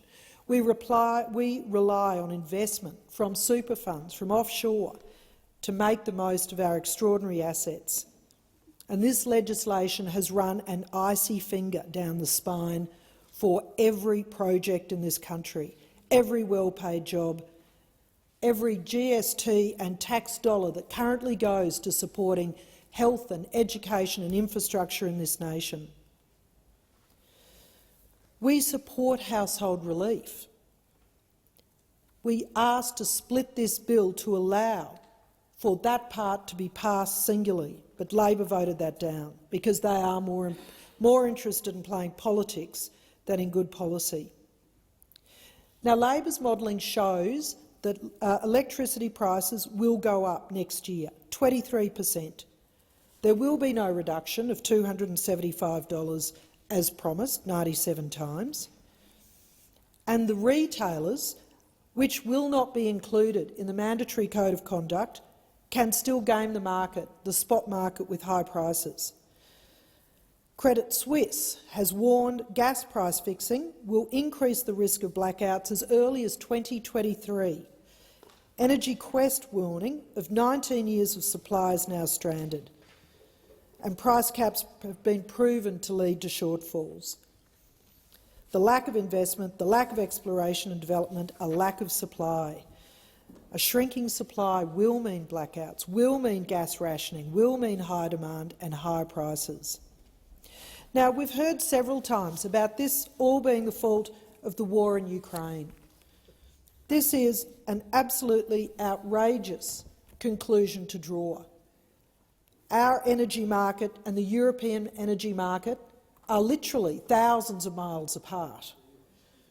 The root cause of the energy crisis in Australia is the lack of renewable energy sources, reliable energy sources, the low renewable energy generation, and the lack of baseload power. And we saw last winter the spike in prices when coal-fired power stations, which had not been able to be maintained during COVID, and which, let's be frank, had received clear signals from Labor about their lack of support, had to go into maintenance. Next year we expect Liddell coal-fired power station, to go offline. What do we think is going to happen then? You might also be interested to know, the Greens, that the international spot price is today $50. The Wallumbilla price is $13.90. We are not linked markets. You have to stop repeating that lie. We know that price caps, price fixing and market intervention continually fail. Argentina and the United States both attempted this. Both ended up with greater reliance on overseas supply, higher prices, and finally had to incentivise energy providers, resource companies, to come back to the market. Labor is at war with the resources sector. It is plummeting investment confidence due to the layering of legislation that's been brought before this House, the damaging industrial relations legislation, the EPBC projects that have been called in, the 44 gas projects being reviewed under NOPSEMA, the $10 million funding for the EDO, the new EPA. These are all things that lead to greater investment uncertainty. So Labor is promising that the lights will stay on, that the electricity prices will go down and your job will be secure and better paid. They've promised 97 times that the power price would reduce by $275 for you. So, when the lights go out, when you can't turn the gas on, when bills go up, when your job comes under threat and unemployment rises, you know who to blame. These are the inevitable outcomes that Labor is not being honest with Australia about. Thank you. Senator Roberts. Thank you. As a servant to the many varied and hard-working people in our Queensland community, I'm happy to travel back to Canberra for this session while recognising that due to yet another Labor, Greens, Teal coalition rushed bill, many senators cannot. I've submitted a document discovery today to find out exactly how much taxpayers' money is wasted on this disgusting spectacle. It would have been wise for the government to work out what we were returning for prior to recalling the Senate, instead of this chaos to get a bill ready at 9:30 p.m. last night, and I read it on the plane down. With no committee oversight, no public scrutiny, no industry scrutiny, a shocking bill rammed through courtesy of the ALP, Greens and Teal's Senator Pocock in a single day, in hours, in return for quid pro quos next year. There's a point where the process of this government uses to get Greens and Teal Senator Pocock's support that moves past what is proper into very questionable territory. Under this bill, the gas industry is being murdered for the financial benefit of rival industries, wind and solar, who are financial supporters of the Greens and Teal Senator Pocock. It should be clear by now, surely, the Albanese Labor government are not the ones running the country. In the Senate, the Greens, Labor, Teal Pocock alliance together run the government. Now, I'm sure the Treasury Laws Amendment, Energy Price Relief Plan Bill 2022, has been met with popping champagne corks from comrades on the Labor left. Soviet-style powers in the government's grasp right now. The government regulation will decree what gas can be sold, to whom it can be sold, for how much it can be sold, who can be refused permission to buy or sell, and who can be forced to buy or sell. The Greens and Teals can't wait to write those regulations, a frightening power grab from a desperate government without a clue how to solve the energy crisis it helped create and now worsens. What industry will be next? Don't be fooled with this talk about temporary price caps. This legislation includes a code of conduct with permanent price controls built in. How much will that ongoing cap be? This is done through legislative instrument. So whatever the cap is, the minister, can change it at the stroke of a pen with no appeal mechanism. Make no mistake, if this bill is passed, those regulations will escalate in lockstep with the government's desperation to control runaway energy inflation caused from escalating power shortages. Under the Liberal National Government, tens of billions of dollars in direct subsidies have been poured into unreliable wind and solar. These are incapable of supplying baseload power at any affordable price. Because the market has not closed hydrocarbon power down as fast as climate bedwetters want, coal-fired power stations are now being threatened with closure using state government powers. This is what is known as in finance circles as political risk. As the supply of electricity becomes less reliable, afternoon price spikes are becoming common and everyone's power bill goes up. There's a lesson here. Intervening in energy markets to push a political ideology has unintended consequences. With this legislation, Australia is preparing to take our place alongside the Weimar Republic, Yugoslavia, Hungary and Venezuela on the list of governments who ignored and, as a result, destroyed their economies. Venezuela should be a lesson for Australia. Socialist President Maduro spent his first term in 2012 spending every cent the government earned from oil exports. Windfall revenue was spent on programs that sounded good on social media, yet proved unsustainable. Australia is spending every cent we earn from coal, gas and mineral exports, just like Venezuela did. When the oil boom ended, Maduro started printing money to keep wasteful government spending going. Australia, over the past 3 years, printed $500 billion using electronic journal entries. Maduro's print and spend caused prices to double each week, and Maduro responded with price controls. Australia's inflation rate is at a 30-year high, nothing like Venezuela's, and yet we have price controls being introduced with this bill. Price controls cover up the problem. They never solve it. They make it worse. To take such an authoritarian measure is an indication that something has this government and the Premier spooked, likely the real inflation rate that will result from net zero measures. Time will tell. The way in which a Western country like Venezuela lost control of their economy should be a warning to Australia. For 3 years, print and spend measures have been waved through on Liberal, Nationals, Greens, Labor and now Teal's uni-party voices. Labor did not inherit Scott Morrison's mess. Labor in the states were part of Scott Morrison's mess. Whether our inflation rate from this point moves forward, moves up or down, is squarely in the government's hands. A small number of people in the government think that they are smarter than the free market, the collective will and ideas and hearts of millions of people. The same free market has for generations successfully combined hundreds of thousands of workers with hundreds of billions of dollars of capital equipment in order to successfully manage trillions of dollars in mineral resources for the lowest cost to the customer.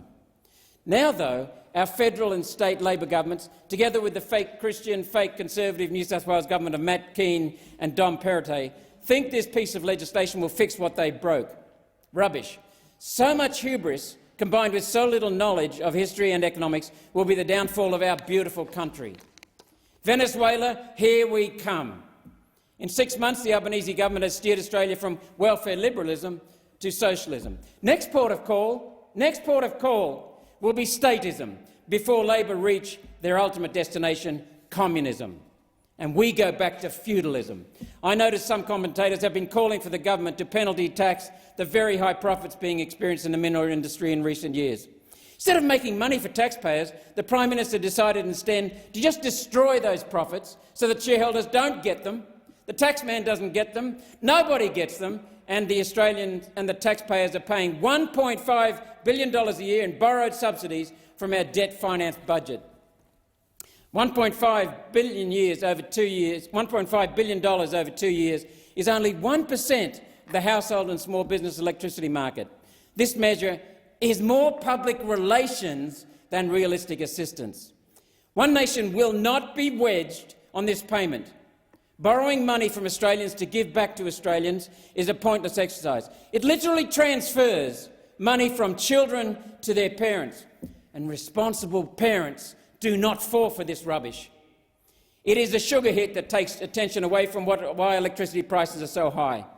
Rising electricity prices come from several different aspects of the government's net zero transition, which, for clarity, is a transition away from cheap and reliable coal baseload power to fairy tale nature-dependent solar and wind power. Treasury are projecting electricity prices will rise 36% next year. If passed, this bill will reduce that rise by 6.5%, and if the states cap the coal price, this will save another 6.5%. In any event, electricity is still going up next year. Households can expect a rise of $420 using the government's own sums, a rise of 23%, almost a quarter higher. When these measures fail, and they will, the rise will be $650. Today I submitted a motion for a document discovery on the modelling, claiming the increase will be 23%, not 36%, including the element of any electricity price rise caused as a result of the Ukraine war. Now, I look forward to seeing this modelling. The Treasury Laws Amendment Energy Price Relief Plan Bill 2022 deals with gas only. The Albanese government has dumped the coal price ceiling on the states to avoid having to pay compensation. John Howard's government pulled that same bypass around the Constitution when he took property rights away from farmers to meet the UN Kyoto targets without paying a cent to compensation to farmers. The Albanese government has joined John Howard's government in destroying trust in government. With the result, government must now apply more and more coercive measures to government. Australia's gas price has been a problem since the end of 2020. The government's Australian Energy Regulator, the government agency itself, confirms the rise in gas prices started more than a full year before Russia invaded Ukraine. Treasury and the government spin doctors blaming Russia for electricity price rises is dishonest. It is deceitful. Gas and coal price rises have resulted from the need to back up unreliable wind and solar with gas, combined with colder temperatures and a wind drought across Western Europe. At the same time, the idiots in power in Western Europe closed their coal and nuclear plants. Gas became the only thing keeping the lights on. Dishonestly blaming Russia instead of the correct cause, net zero energy deficits, will lead Australia down the same dishonest, inhuman path as Europe. This bill quite simply fixes the wrong problem. The war on coal has meant Australia cannot meet the world demand for coal, and as a result, prices are high. and market demand has switched to gas, whose prices are now going up. Australia has a coal and gas supply problem, not a price problem. Australia must take the jackboot off the coal and gas industries and allow more production. Rather than imposing old Soviet-style controls of the gas industry under this bill, the federal government could have gone with a much simpler and less onerous option. Western Australia has had a domestic gas reservation since 2006. This requires gas extractors to reserve 15% of production for Australian domestic use. This scheme has produced a gas price around $5 a gigajoule, which is production cost plus a fair profit. Prime Minister Albanese could have used this system on a national level. He chose not to. Instead, the Prime Minister has gone with old Soviet-style legislation that will cost Australians twice as much for gas than a reservation system would have cost. Why would they do that unless the reason for the legislation is not the price cap and is instead this bill's industry control powers? In 2 or 3 years' time, the public will be marching on Parliament House to protest electricity bills that are so out of control that power companies will be disconnecting people left, right and centre. Once the serious protests start, this government will reach for the permanent price controls in this bill to force coal and gas extractors to sell to electricity generators at next to nothing, just to save themselves. There is a showdown coming in this place. This morning, Adam Bandt confirmed that the Greens and Teals are committed to eliminating the gas industry. Hydrocarbons have lifted Australia and the world out of poverty. The Greens will cast our beautiful nation back to the dark ages. Gas is essential for firming solar and wind, which means gas and coal are the only things keeping our lights on, our fridges running and industry functioning, and electric vehicles running. Without gas and coal, the economy will be entirely reliant on nature-dependent solar and wind power and battery backups that carry a price tag above $100 billion and require renewal every 10 years. Green energy is no energy. Eliminating gas and coal is insanity. The Albanese government's proposal for a coal price cap will not reduce electricity bills and most certainly and likely will increase them. Coal plants buy coal on long-term supply contracts. The cost they are paying is not the spot price, it is much, much less. The cap of $125 a tonne is above the current contract supply price currently being paid at coal-fired power stations in Australia of $80 to $100 a tonne. It is likely that suppliers will increase their supply price of coal to $125, knowing that's the safe limit. A coal price rise is the most likely outcome from these measures. A 6.5% fall is technically impossible. Let me tell you why. For the sake of government argument, let's assume the price of coal in 2023 would have been $175 and is now $125 as a result of the cap. Let's have a quick look at the effect of that $50 a tonne reduction. The energy density of coal is high, 6.7 kilowatt hours per kilo, which means 1 tonne of coal produces 6.7 megawatt hours of electricity. That's enough to run 1,600 homes in Queensland for a day. So a $50 saving divided by 1,600 homes, at the most simple level of analysis, this measure will save householders 3 cents a day on their electricity bills. Not 6.5%, which is $110 a year, because coal fuel costs are a tiny portion of the coal-fired electricity price. The government's measures are being sold with a deceitful public relations spin, hiding onerous Soviet-style controls that are the real reason for this legislation. There's another serious risk to our energy security this bill ignores: rising interest rates. But I won't go into that in detail. There is an entirely better way. Even to the global warming believers, One Nation's plan can deliver cheap, stable baseload power without upsetting your sky god of warming. All we have to do is stop closing coal-fired power stations, build Collinsville Power Station and replace Liddell with modern heli-power, transition Australia's coal generators to modern heli-power. Transitioning to clean coal and ending government handouts for renewable fairy-tale solar and wind power will dramatically reduce electricity bills. It's time to walk away from this net-zero dumpster fire. I call on the Senate to reject this bill and say no to Soviet-level powers that will inevitably backfire and cause an economic and social catastrophe that will hurt the people. One Nation has been right to oppose net-zero madness for 25 years. We will continue to be a voice of reason, bringing better solutions to this parliament. Solutions that will provide everyday Australians and the businesses we all rely on, with opportunity and prosperity for all. We have one flag above this parliament. We are one community. We are one nation. Thank you, Madam Acting Deputy President. Thank you, Senator Roberts. Senator Cash. Thank you. And I do rise to make a contribution, albeit a very brief one, on the Treasury Laws Amendment Energy Price Relief Plan Bill 2022. Given that the debate in total guillotines at 4:30, I will make my remarks incredibly short to ensure that we have some time in committee this afternoon, and I just want to address three issues. In the first instance, though, I do foreshadow that I will be moving a second reading amendment to refer Schedule 1 of the bill to the Economics Legislation Committee for inquiry and report by the 7th of February 2023. The first issue I want to address we saw this morning when the motion in relation to the routine of hours was moved. The absolute chaos in terms of the process that this bill has been through to actually get to this place. In fact, if you even call it a process, but also the sham of the Senate sitting today for about 3.5 hours. For anybody listening in, for those in the gallery who are interested to read more about this, I would refer you to an article in The Australian today by Henry Ergus, an esteemed economist. Bill to set gas prices a power grab by stealth. The first 3 paragraphs should worry all Australians. Late last Friday, Treasury, setting what may well be a new record, gave interested parties all of 2 working days to comment on a 54-page draft bill that threatens to upend gas industry investments worth billions of dollars.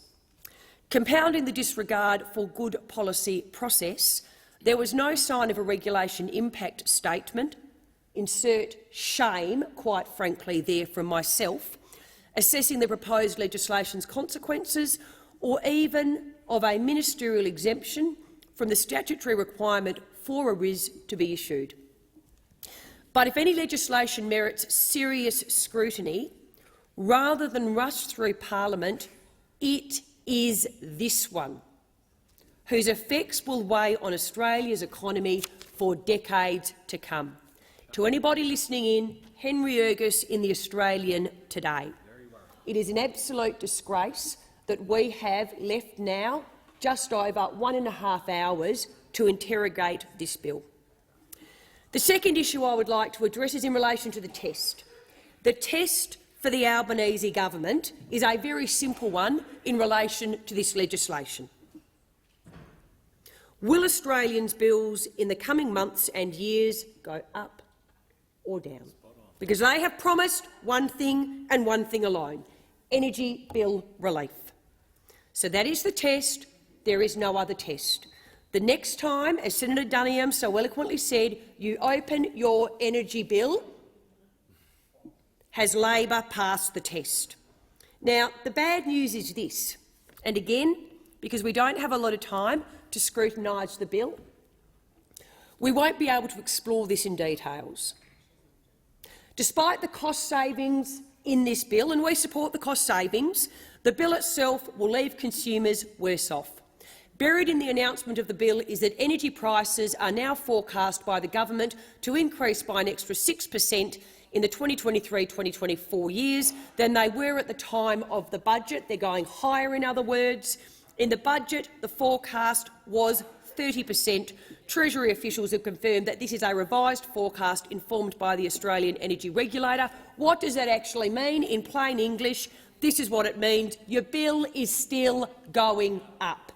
The government's own modelling, this is their modelling, means your bill will still increase by over $400 in 2023-24 and further a cumulative $702 over the next 2 financial years. You'd think, listening to those on the other side, there was a windfall today for Australians in relation to their energy prices, but their own modelling shows bills are still going up.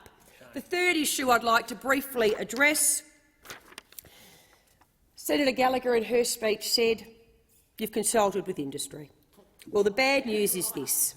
It is little wonder energy experts are actually calling this package the single worst piece of energy policy seen anywhere in the last 20 years. Very briefly, they also say the government's proposed gas market legislation risks the very foundations of the East Coast energy grid and all who use it. Even worse, they say this: the damage has already started. Nearly all the gas contracting has shrivelled up in the last few days. This policy breaks the gas market design that has kept the lights on for decades.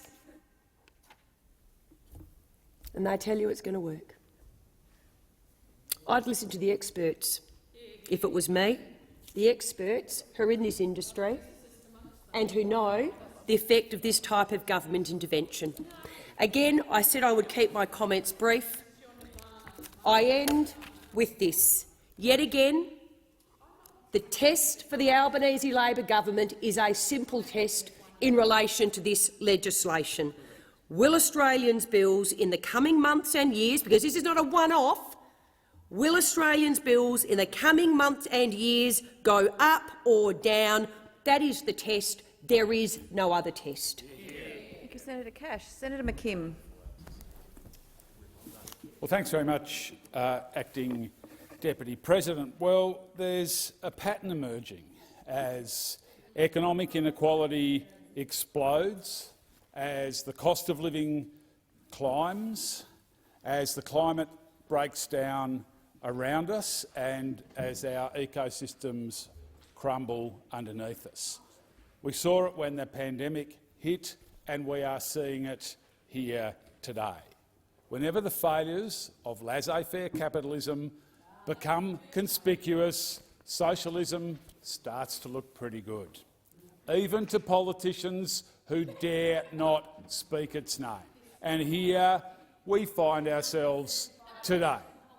Parliament's been recalled because coal and gas companies are profiteering off the back of a war. And in a deregulated energy market with mostly privatised electricity suppliers, energy bills have gone through the roof. And we need to do something collectively, and the government is moving to cap wholesale energy prices. But importantly, the government isn't planning to put a ceiling on power prices. That's not what this legislation does. And the Greens have been calling for a freeze on electricity bills, and we are providing the government with a mechanism to do this. Now, there's no limit in this legislation to the amount of money the government can allocate to help people pay their power bills. So if people have to pay even a single dollar more on their power bills than they currently do, it'll be on the government. And let's be clear also about emissions. The government is not doing what is needed if Australia is to help prevent the breakdown of our planet's climate. Under this government, sure, we agree.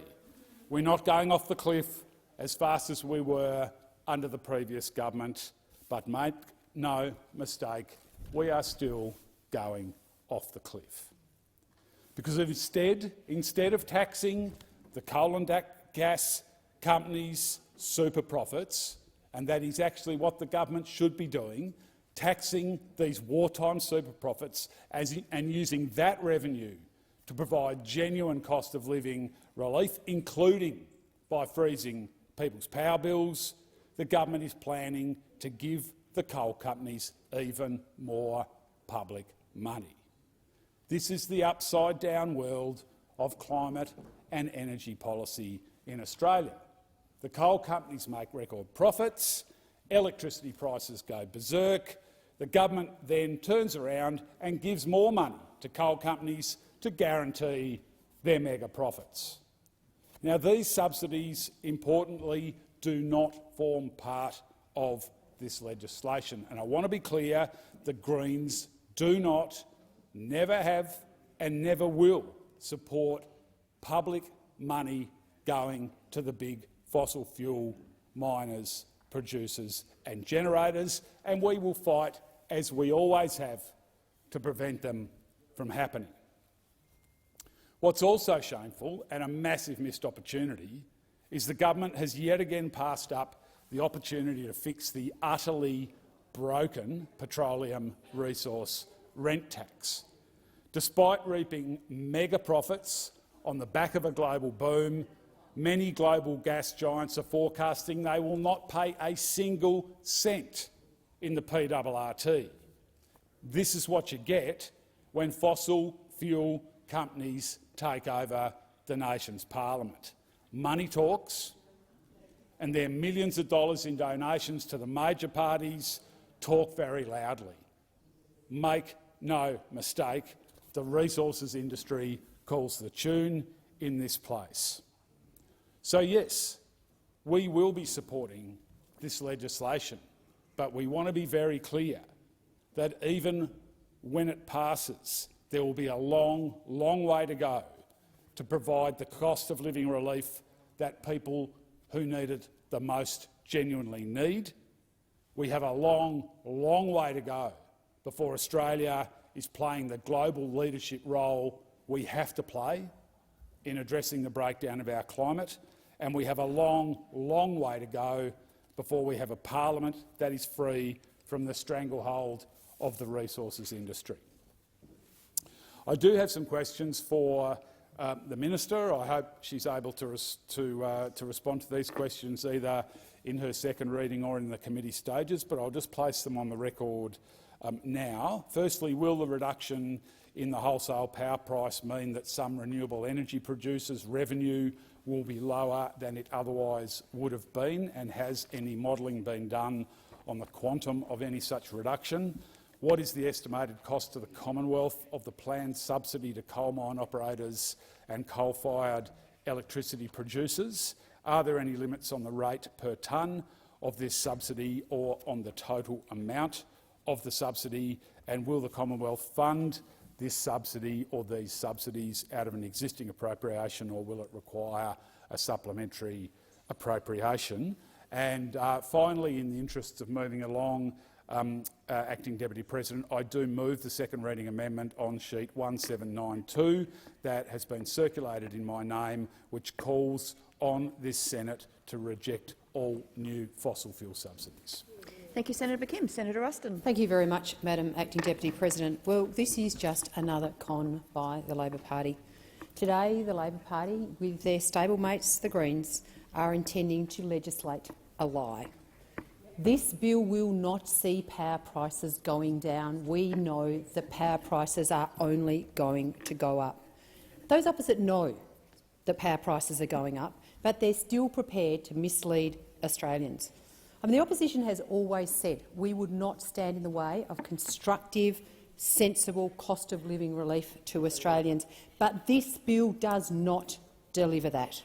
So today we're going to see this bill shoved through this place because those opposites simply do not know the answers to the questions that they would have been asked had we been able to have an appropriate length of time to prosecute all of the very substantial issues that sit behind this bill. So instead of coming in here and answering questions about who's going to be eligible for the payments, how much will they be eligible for, what will small business be able to get access to, who's going to miss out when demand exceeds supply, whose power is going to be cut off, where's the modelling to show that energy prices are actually going to go down? Clearly there isn't any because we know they're going up. But most importantly, we would like to know from the government opposite and their colleagues, the Greens, what are you going to say to the Australian public when your disastrous interventions into the gas market mean the prices go up and Australians' power bills go up at the same time? But most concerningly, what are you going to say to Australians when the lights go out? So the contempt for this parliament by those opposite, didn't get the legislation in its final form until 8:45 last night. How on earth is anybody supposed to prosecute the details of legislation in that time frame? We've had 6 months that we could have had, that they've had to be able to deliver an energy policy, and what they've done at the 11th hour, recalled the parliament at great expense to the taxpayers, including flying people in from overseas. I'd like to know who's footing the bill for flying those of their colleagues that are overseas. Yeah, and well, carbon offsets as well. But the reality is the complete contempt in this place by those opposite for the institutions of this government are unbelievably eye-watering. But Today, I also draw the attention to the chamber that this is a pattern of behaviour that we have been seeing from those opposite in much of the stuff that they've put through here. It's all announcement and no substance. We've seen legislation after legislation pushed through this place with "don't worry about the details, we'll show them to you later." Don't worry about the details, we've got it all covered. Well, once again today we are having a bill pushed through here when there is absolutely no detail about something that potentially could have catastrophic effects for Australia and Australians. Absolutely catastrophic impacts. We know around the rest of the world that these sorts of interventions have never worked in the past. Why those opposite think they're going to work today is anybody's guess. But they know they probably won't work, or actually they know they definitely won't work, and that is why they're seeking to push this piece of legislation through without the appropriate scrutiny. So many on our side of the parliament would have loved to have had the opportunity to speak on this legislation, but in the interest of getting it into committee, so you actually have to answer some questions, albeit in a very truncated form, where they are not able to speak. But in saying that this is a really dangerous and concerning habit that we're seeing from those opposite, there is a second reading amendment that I'd like to foreshadow that I'm intending to move, Madam Acting Deputy President, in relation to the decision earlier in this week by the Minister for Health to slash Medicare subsidised mental health support for the most vulnerable Australians. You know, the government has prioritised pushing this piece of legislation through this place instead of prioritising the support for Australians who are battling with mental health. One would suggest, the way things are going, that they would prioritise their budget and their own ideological beliefs ahead of the mental health of Australians. And once again, in true Labor style, they are ignoring the advice of experts. Stakeholders like Dr Michael Greg Carr, who is actually calling on the Health Minister to resign, the Institute of Clinical Psychologists, Australian Psychological Society, Suicide Prevention Australia, the Australian Association of Psychologists, and even their own backbench are saying this is a bad decision. So as we come into Christmas, when people, particularly lonely people, often find it toughest, with COVID still rampaging on our doorstep, cost of living going through the roof, and this piece of legislation only going to make it worse. In my hometown in the Riverland, we are currently enduring a creeping flood that is likely to impact seriously so many livelihoods over this summer period, right at a time when Australians are needing the support of mental health supports that would be provided by these additional Medicare subsidised psychology sessions. They are ripping them out. And they're ripping them out even when the advice of their own report says that they should be kept in. So once again, we have seen a track record in legislation and policy development by those opposite where no detail, let's not worry about having any scrutiny on anything that we do not care about the advice of the experts. Instead, they're just going to ram it through here, and the consequences of what they're doing, they'll worry about that later. Well, I can say that Australians will be worrying about the decisions that are going to be forced through this place today for many, many years to come, and I look forward to those opposite actually looking Australians in the face when their power bills go through the roof, when their power gets cut off, and they will actually have to accept the consequences of this disgusting legislation. Senator Babet. One of the most terrifying words in English language. The most terrifying. I'll tell you, I'm from the government and I'm here to help. I'm here to help. Terrifying, as President Reagan once said. Now, he could have easily been speaking about the Labor Party's plan to cap energy prices, as well as all the other increased regulations that they want to implement on the sector. This is a government solution almost guaranteed to make the very problem worse that it purports to solve, as was observed in the 60s and 70s with the fuel price caps. I don't know if anyone recalls that. You're all a bit too young in here, but if you do, there you go. Now, the United Australia Party, of course, stands with consumers and business owners who are bearing the brunt of skyrocketing energy prices, and of course we want to see prices come down. Now, we wholeheartedly support the $1.5 billion of temporary bill relief measures for those who need it, but we do not support the price caps or any increased regulations in the sector. Now, high energy prices are not simply the result of a war on the other side of this planet, like the Labor Party would have us believe. They are a product of self-inflicted, systematic deterioration of our energy sector over many, many years. Now, it's hard to see, it's very hard to see actually, how the Labor Party's naive market intervention will make any real-world difference whatsoever. Now, the government's proposal has already created enormous uncertainty in the market, as we all know. It will almost certainly cause energy investment to constrict, which will limit gas supply even further, making energy shortages more likely to occur. And for what? For what exactly? Prices are still predicted to rise in the next 2 years by the government's own account by many, many hundreds of dollars. Now, the long-term solution, and there is a long-term solution, the long-term solution to high power prices is not more government intervention in the market. That's ridiculous. It is not billions of dollars in tax subsidies or anything else. The long-term solution to high energy prices is greater supply. It's basic high school economics. I think I learnt that in Year 8. We must also get rid of red and green tape. Basic economics. Thank you, Senator Scarr. And we must allow the private sector to produce. We don't need government intervention. We need less government intervention. The government, let's be honest, the government couldn't organise a beer in a brewery. That's what they couldn't do. Now, it's very clear what is happening here. The government is determined not to use the coal and gas we have, and the government is determined to stifle the opening of new coal and gas projects. In fact, there are 89 coal, oil or gas projects sitting in a construction pipeline. Excuse the pun. Now, these projects have either been publicly announced or they are in the feasibility stage, and they are worth around $274 billion to the national economy. They would also create nearly 500,000 jobs. They would provide decades of secure energy supplies. But the government is determined not to use the coal we have, or the gas. They're determined not to open up gas fields.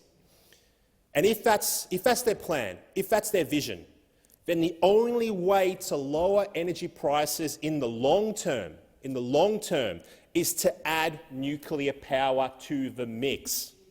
Now, the United Australia Party does not accept the flippant responses of government ministers whenever the suggestion of nuclear power is raised that, oh, it's just too hard, or oh, it's too expensive, oh, it's too difficult. That's what we're told. Well, it's not too hard. There is a middle ground, a place where different ideas meet and the Australian people benefit. What is too hard, though? What is too hard is watching the average Australian suffer under massive cost of living pressure and skyrocketing energy bills, while a very real, tried, tested, safe and proven solution is staring at us right in the face. Now, Australian consumers, Australian businesses, Australian manufacturers, they deserve reliable, abundant and cheap energy. Without cheap energy, we will see a decrease in our standard of living. That is just the facts. It will happen. Now, irrespective of whether this bill passes today or not, and we all know it is likely to pass, the United Australia Party asks the government to initiate a genuine study on the costs and benefits of nuclear power.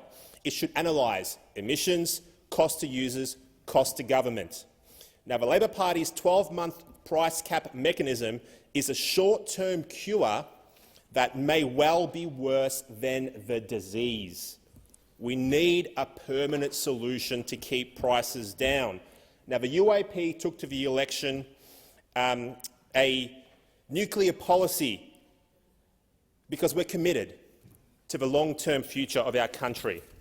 Now, the time for an honest debate on nuclear power is now. We need to plan for stable power prices into our future without the need for repeated emergency relief measures. Senator Mackenzie. Thank you, Madam Acting Deputy President. I rise to speak against the Treasury Laws Amendment Energy Price Relief Plan Bill. It's never the lie that's the problem, it's always the cover-up. And this legislation is the cover-up for the embarrassment of the 97 untruths the Prime Minister Anthony Albanese spoke during the election campaign when he promised to reduce Australians' power bills. This bill will not reduce Australians' power bills.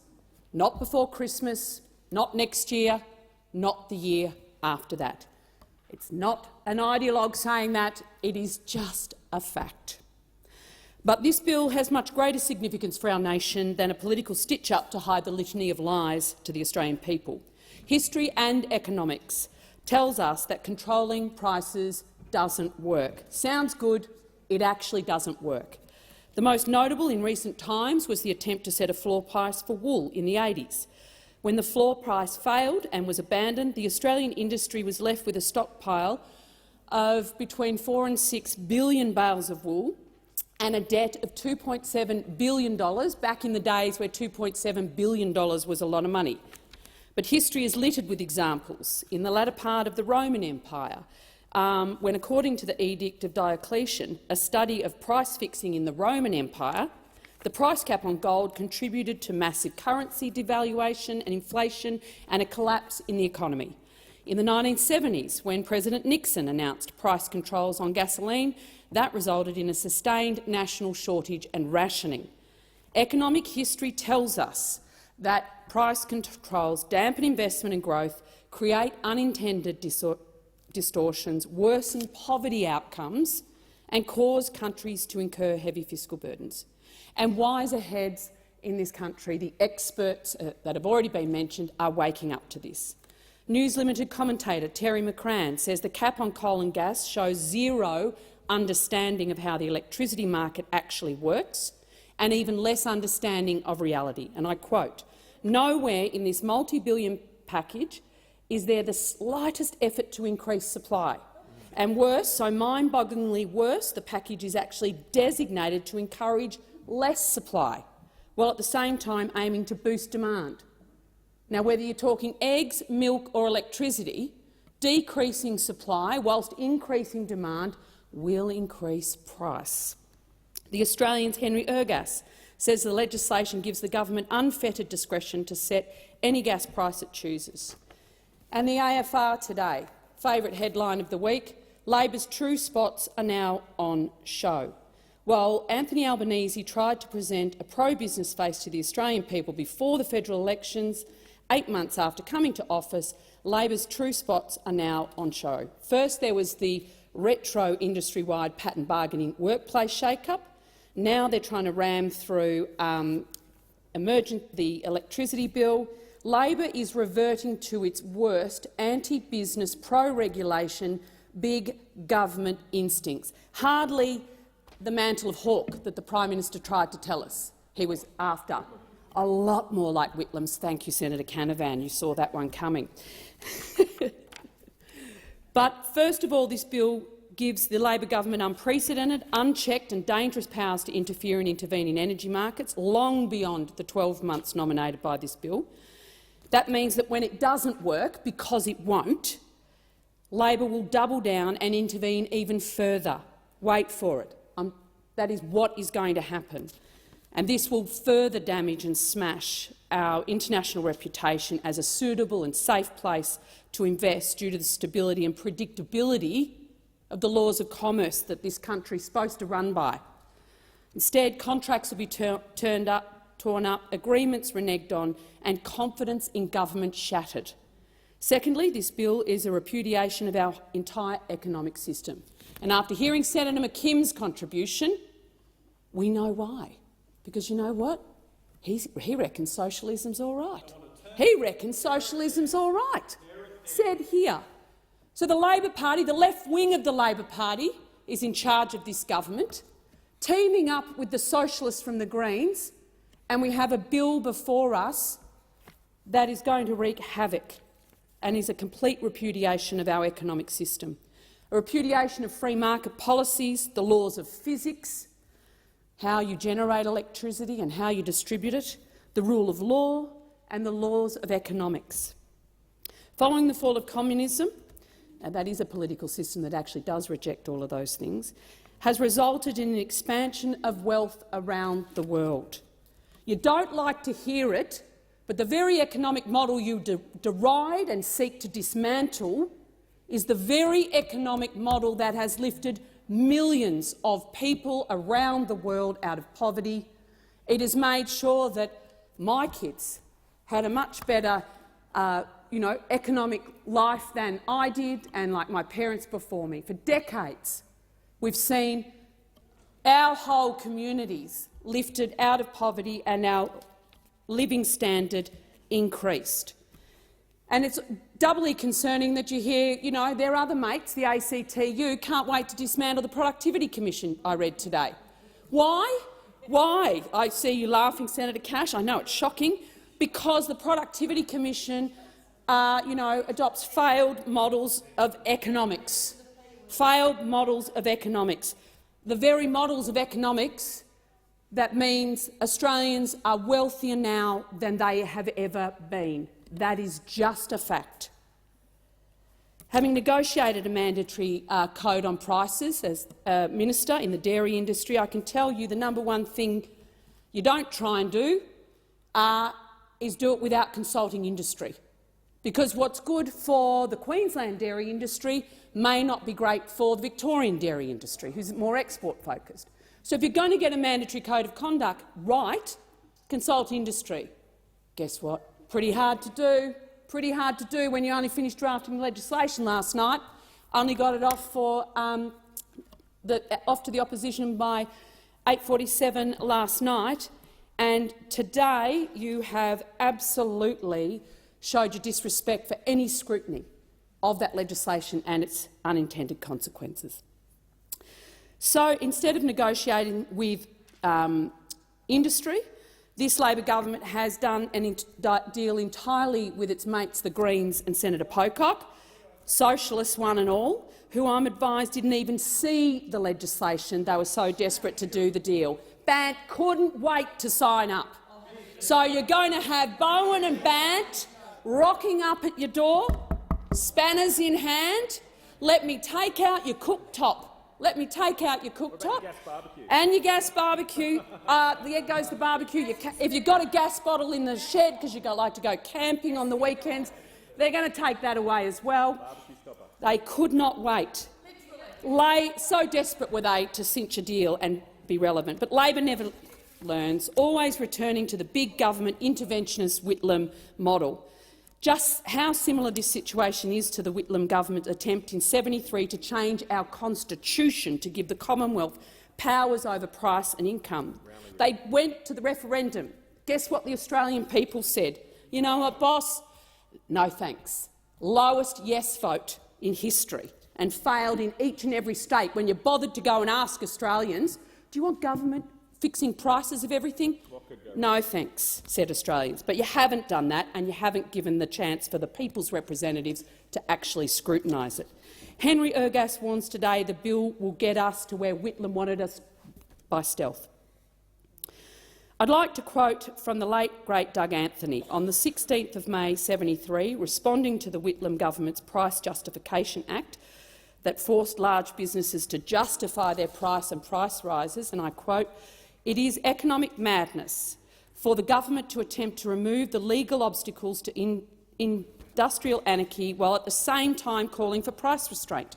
It is economic madness to expect an uncoordinated and hastily erected maze of price restraint devices to alter the basic realities of the present inflation problem in Australia."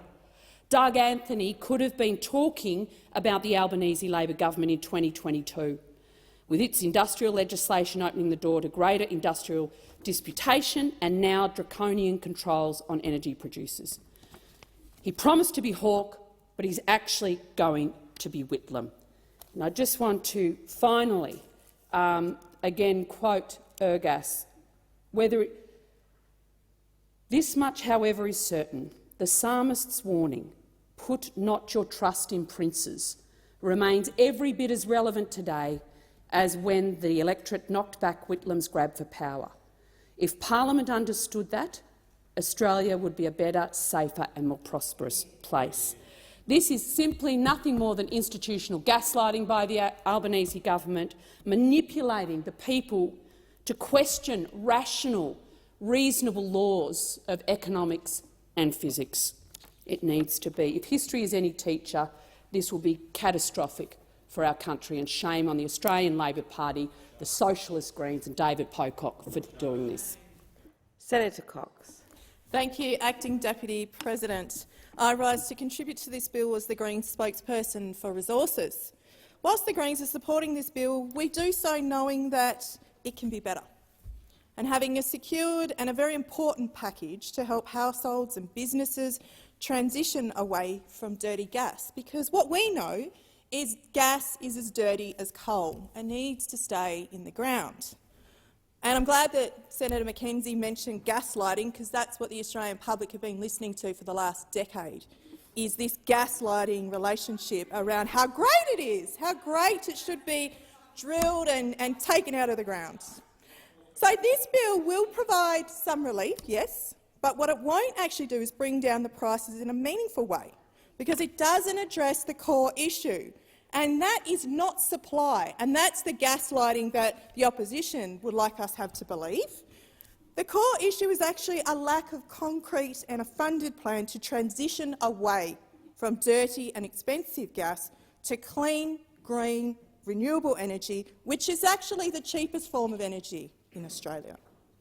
So whilst a price cap and a mandatory code of conduct for the gas industry is welcomed in the short term, the long-term solution is, in fact, renewable energy. It's not the 114 new coal and gas projects currently in the pipeline, and it's not the $42 billion in subsidies that this government is handing out to the fossil fuel companies on a silver platter, rather than actually investing in renewable energy. It's supporting households and businesses to upgrade their appliances and transition to renewables. It's political donation reform, like my colleague Senator Waters talked about, both today but also in the last sitting. And it's establishing a National Transition Authority, which is the bill that my other colleague, Senator Allman-Payne, has introduced. The Greens know that there are long-term solutions, and we are fighting for them. But as always, it is the major parties that are lagging behind time and time again and dragging this country down with them. We've seen a decade of denial, and now we're seeing more delay. Privatisation has failed to deliver cheaper energy in this country, and what privatisation has done has allowed companies to make billions of dollars in profit, which they don't mind. They're not paying any tax on, and they're giving their executives big bonuses with. Electricity is an essential service, something that is an inherent part of day-to-day living now, something that's so important that should not be in the hands of capitalist interests in this country. These companies only have one thing in mind, and that's about making money. In many circumstances, but especially in this one, the public good must come first before corporate profits. The gluttony of greed of gas companies in this country, as we've heard from Minister Cusick. Now, the Victorian government promised to build publicly owned renewable and revive the State Electricity Commission, and the South Australian government is flirting with the idea of reversing some of the privatisation of South Australia's power assets. Now, Western Australia is the only state which has kept its electricity assets under government ownership. Now, make it no secret, I have my issues with the WA government, but this is one area where they've made the right call, despite the fact that this is only one aspect of energy generation, and a lot of the supply chain is still privately owned. Public ownership can go one step further in ensuring that First Nations people own assets as well on their country. Don't forget, when you stand in this chamber every morning, this is stolen land.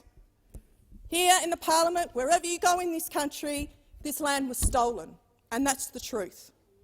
The land in which these energy companies have their assets on is stolen.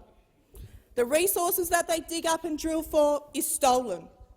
The wealth that these companies have made is stolen wealth. That you can't get away from. It belongs to us. It belongs to the First Nations people across this country. And we get the absolute pittance of what is made on the spot market and in other places, selling this being exported overseas. And that's why we're still in disparity of wealth in this country, because we're not being given a fair go.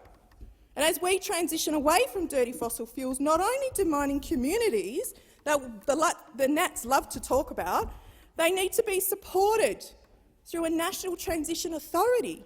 First Nations communities also need to benefit in that, because there's a disparity of wealth. If you don't open your eyes and have a look around your regional towns, the disparity of wealth in those country towns as well.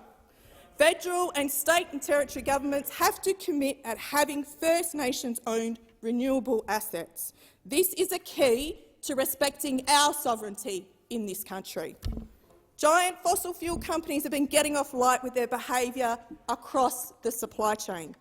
At one end, we saw heartbreaking destruction of the Juukan Gorge by Rio Tinto, the sacred place that held thousands of years of cultural heritage.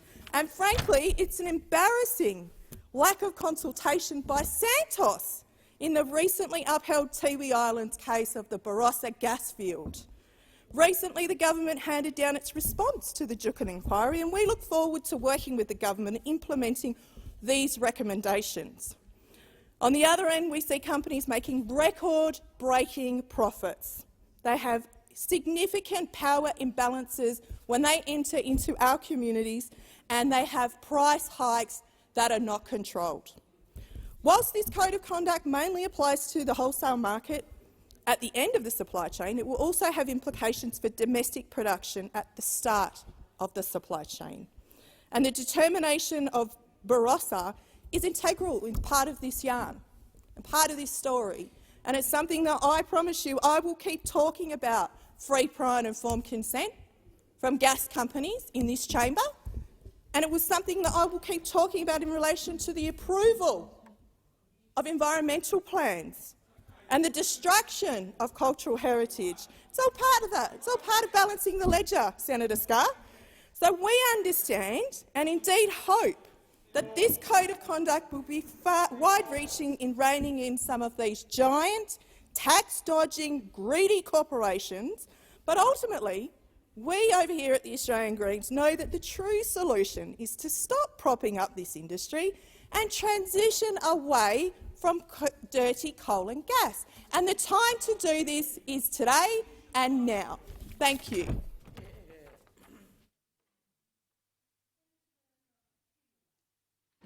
Thank you, Acting Deputy President.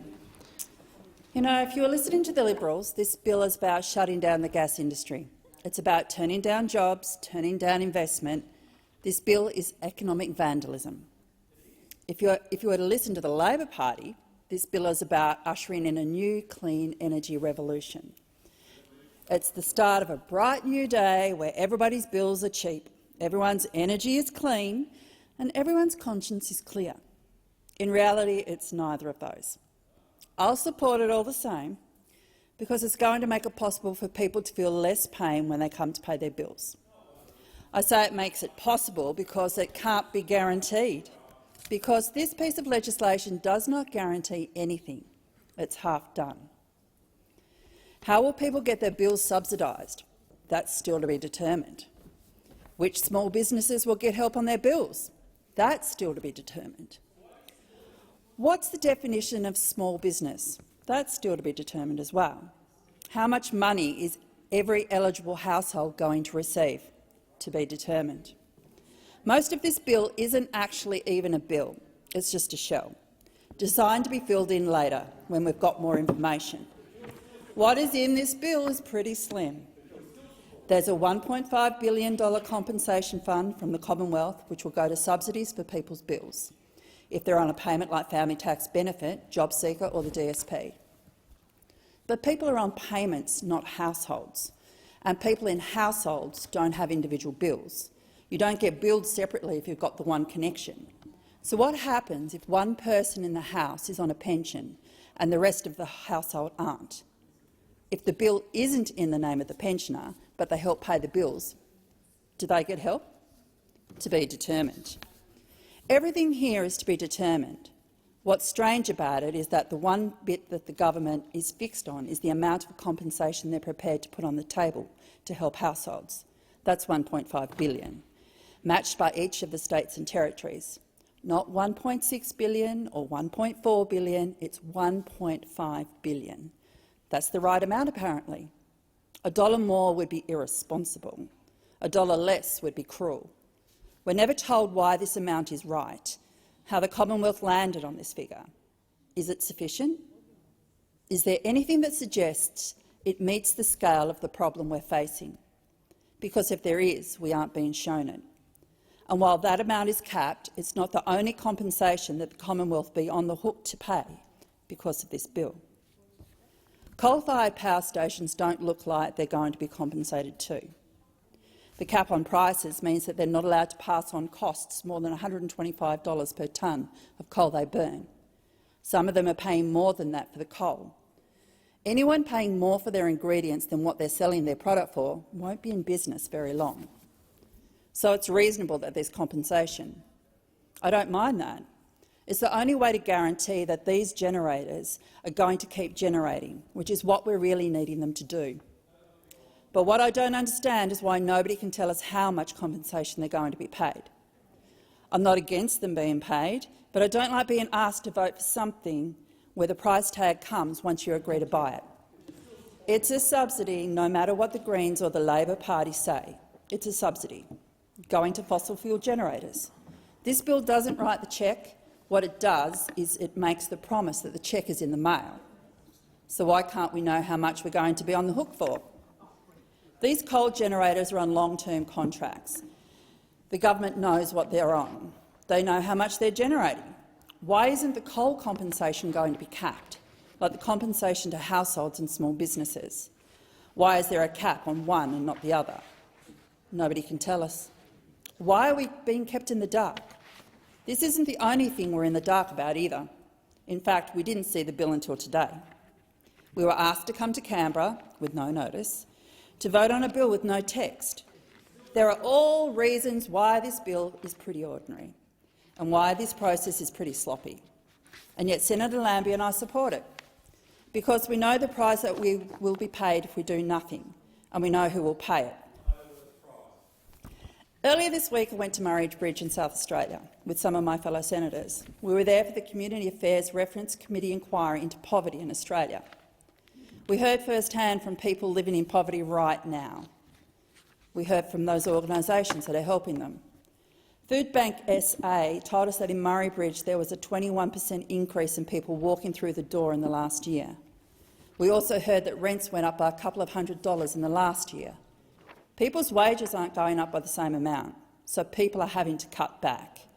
People are showering once a week because they can't afford to pay their bills. The soaring cost of living means people are making difficult decisions about how to feed their children.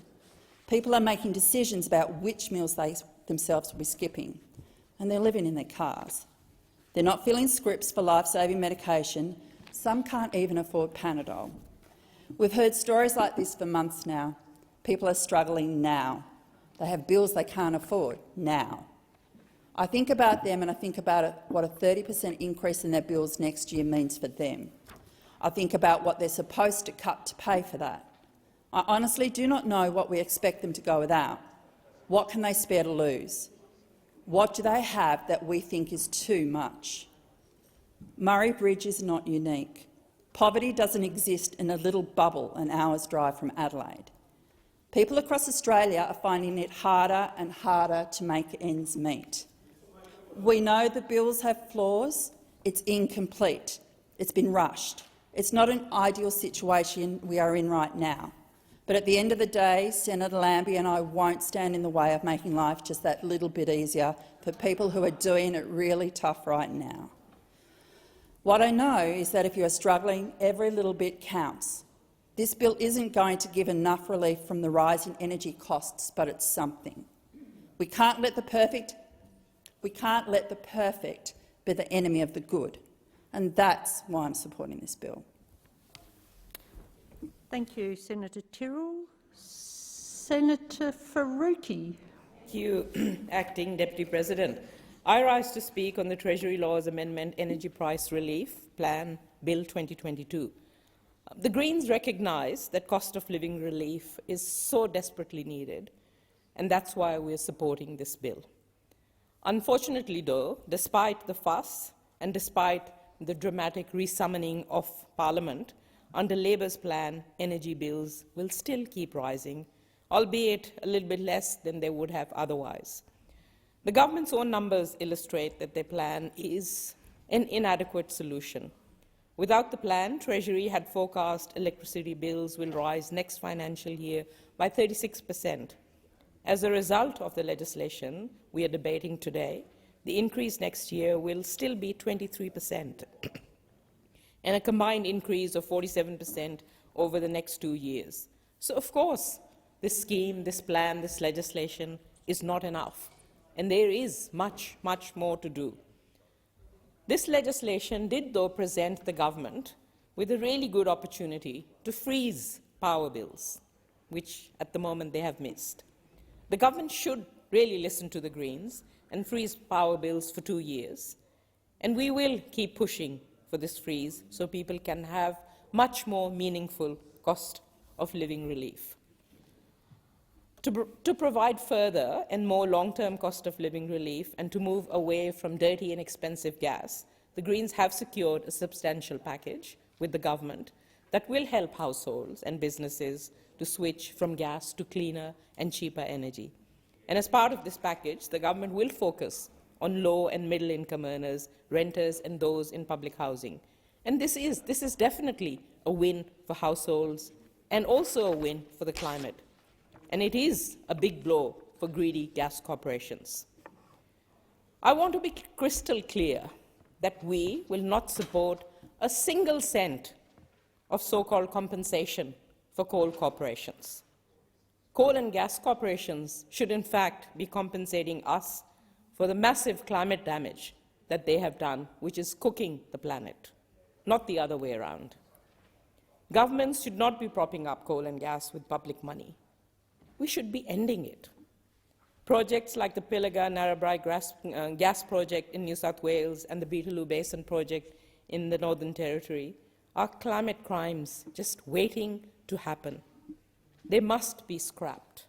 They destroy sovereign lands and forests while polluting water and air.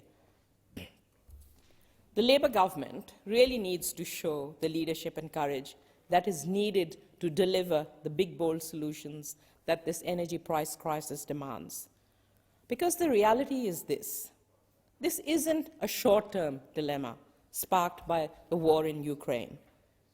This is a crisis caused by neoliberal policy perpetuated by both the major parties at a state and a federal level over the past 30 years, and fueled by the greed of profit-bloated, morally bankrupt fossil fuel corporations.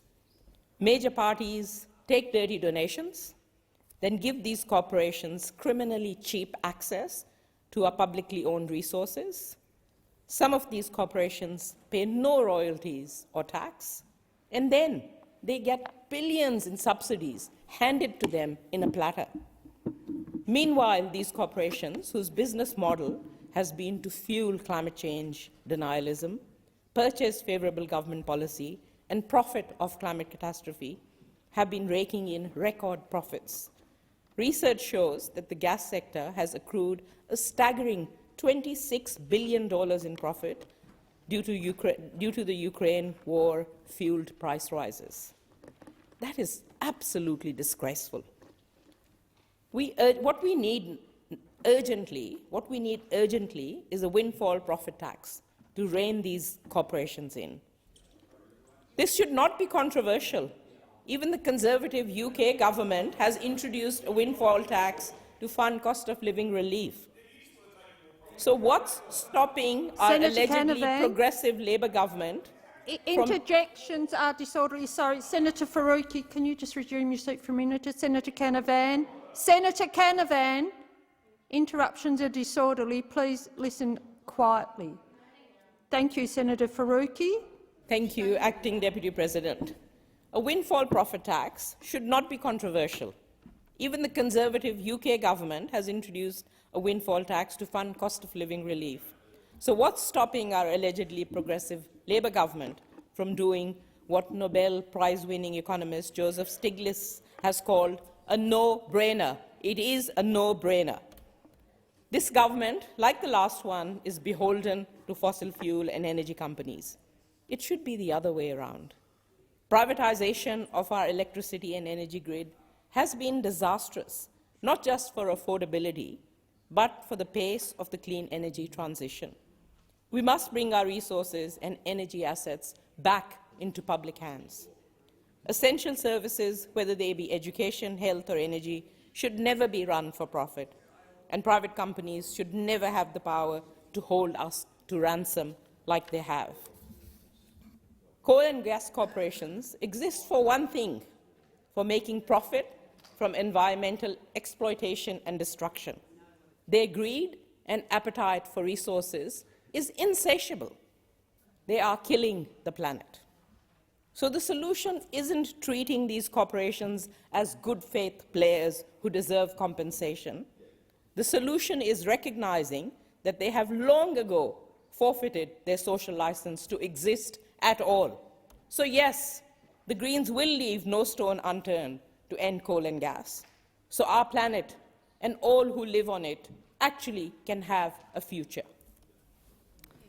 Thank you, Senator Faruqi. Senator Canavan.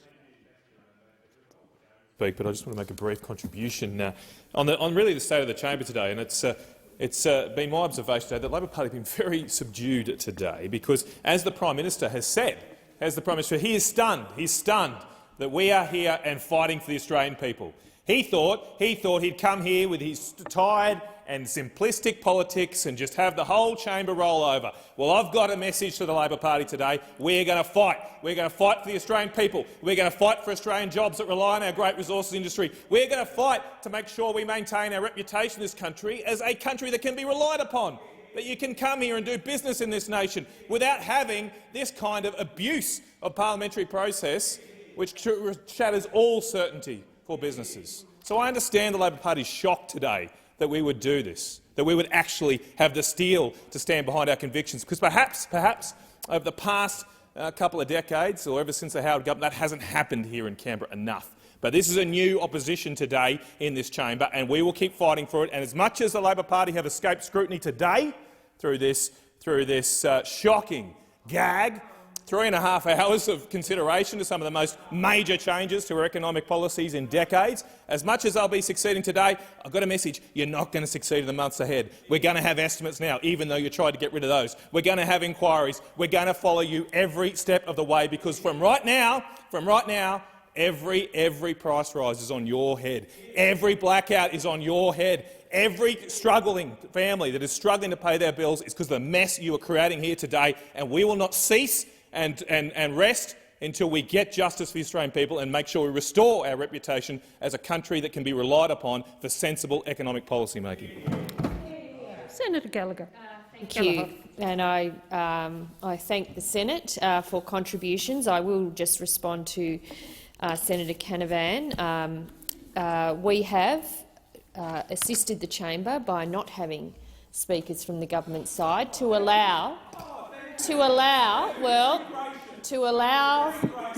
Scarr. I listened to everyone else in silence to allow other senators, including those opposite, to make a contribution on this bill, and it's those opposite that choose to chew up the first half an hour without actually dealing with the bills. But if I can, these bills are designed specifically to alleviate pressure on households, to stand up for jobs, to stand up for industry, to stand up for manufacturing. There's been a very, very select use of industry comments in the contributions from those opposite. And I could take the full 15 minutes to read out the quotes and examples from businesses, small and large, in this country who are going to the wall because of the gas prices, because of energy prices, the lost jobs that are being threatened, the businesses that have lasted for 50 years that are now being hammered, and those opposite want to ignore all that. No, nothing, no problem with that at all. Absolutely no problem with the price of gas at the moment and what we've seen over the last 6 months. Sorry, Minister, can you just resume your seat? Senator Scarr, I have already asked you to at least lower your voice, although all interjections are disorderly. So if you could— thank you. And Senator Canavan, you as well. Interjections are disorderly, so if the minister could just continue her contribution in silence, I would appreciate it. Thank you. Senator Canavan also mentioned price increases. Well, 20%, the increases that we have factored in already that are hitting households and businesses now are the increases that happened on your watch. And that is absolutely the truth, fact, and everyone understands it. 10 years of failed energy policies, of delay, dysfunction, inability to land an energy policy that saw us inherit an energy system in crisis, yes, impacted by the illegal invasion of Ukraine by Russia, but also the fact that our energy system wasn't resilient or robust enough to deal with the transition that is occurring worldwide in the economy. Now, we are standing up for our national economic interest.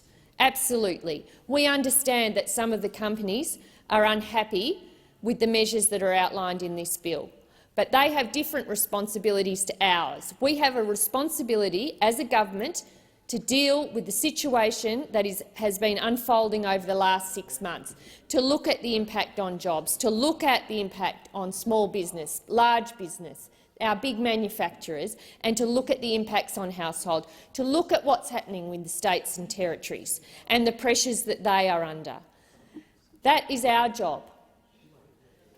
And part of what we're doing works alongside the Powering Australia plan, which we took to the last election and which those opposite think is such a joke. Well, it's not a joke. An orderly transition to the biggest economic transformation that is occurring, and you want to put your head in the sand and pretend it's not happening and pretend that a shift to renewables, the cheapest form of energy available, shouldn't happen. That is your approach. It's not the approach of the government. Now, I am not going to take up all of my time, although I am tempted, because I do want to deal with some of the issues that have been raised. So I would like to thank senators on the eve of Christmas, almost, for coming back and for dealing with this bill. I tried to acknowledge that at the beginning. I would also like to thank senators who have contributed to the debate. The bill contains measures which contribute to stabilising gas prices in times of significant volatility in global energy markets. Without any intervention, retail gas prices are expected to increase by 20% in 23-24, and retail electricity prices are expected to increase by 36% in 23-24. High wholesale gas prices impact industrial and commercial customers' viability and result in households ultimately paying higher prices for electricity, gas and goods. The government is committed to ensuring Australian consumers and businesses have access to an adequate supply of gas at reasonable prices. Schedule 1 of the bill will amend the Competition and Consumer Act 2010, providing an enabling framework to facilitate a gas market code to address systemic issues in the market, including a reasonable price provision and an emergency cap on wholesale gas prices for 12 months. Schedule 2 to the bill will amend the Federal Financial Relations Act 2009 to introduce a new type of payment to the states and territories to support temporary and targeted relief on energy bills for eligible households and small businesses. It will provide an appropriation of $1.5 billion to be paid as financial assistance to the states and territories, who will jointly fund the relief and administer the payments under a new funding agreement. The inclusion of a reasonable pricing provision in the gas market code is to provide a basis for producers and buyers to negotiate domestic wholesale gas contracts at reasonable prices. The temporary emergency price cap is intended to ensure domestic industry remains viable and to limit energy price rises for households and businesses. The government intends the cap to be set at a level that reflects the cost of production and which preserves a reasonable rate of return on investment. The impact of these measures is to lower wholesale electricity prices by 30% in 23-24. This will bring down power costs for businesses and families across Australia compared to what they would have been otherwise without our package of measures. The government has conducted modelling to determine the impact of our policy. However, modelling, and this relates to some questions Senator McKim asked, however, modelling that delivers impacts on the revenue of projects by technology has not been conducted, not least because project revenues are also impacted by the contracts projects have signed, including power purchasing agreements which are common for the renewable energy projects in particular. The fact is our policies will not undermine or change the fundamental economics of investment decisions. These policies will not change the fact that firmed renewable energy is the cheapest form of energy and presents the most attractive investment for investors. The Energy Price Relief Plan, of which this bill is a part, is designed to mitigate the impact of Russia's illegal war on Ukraine on Australian energy prices, and after this intervention we will continue to see the transformation of our energy system to more renewable energies, just as we saw before the Russian invasion. Of course, the main difference between the situation for renewable energy after our package is implemented and before Russia's horrific war is the fact that now, unlike pre-February 2022, we have a Commonwealth government committed to working with states, supporting renewable investment, including by modernising our electricity transmission network through Rewiring the Nation, as well as recently agreed capacity investment scheme, which will deliver $10 billion worth of investment in dispatchable, renewable and storage capacity.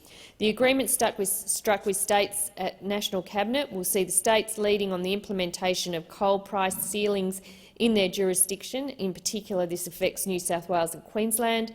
And in order to implement a price ceiling for coal used in power generation to bring wholesale prices down, contracted coal will need to be addressed. We are working with the state governments on this issue, and it's still subject of negotiation and further analysis. Negotiations on those funding arrangements are currently underway for each state and territory. But the answer to the questions from Senator McKim is it is still too early to provide any further details, as those negotiations are all ongoing.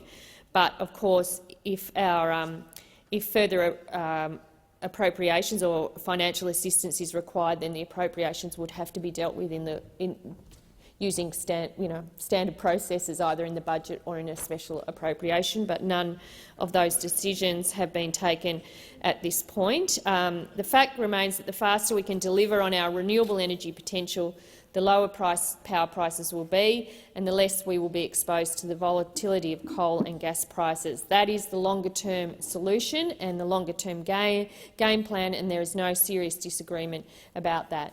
I would also like to thank and acknowledge my colleagues on the government benches for agreeing not to participate in this debate, but they stand strongly behind the bills that are presented to the Senate, but I appreciate their assistance in helping to facilitate this afternoon. I commend the bill. Thank you, Minister.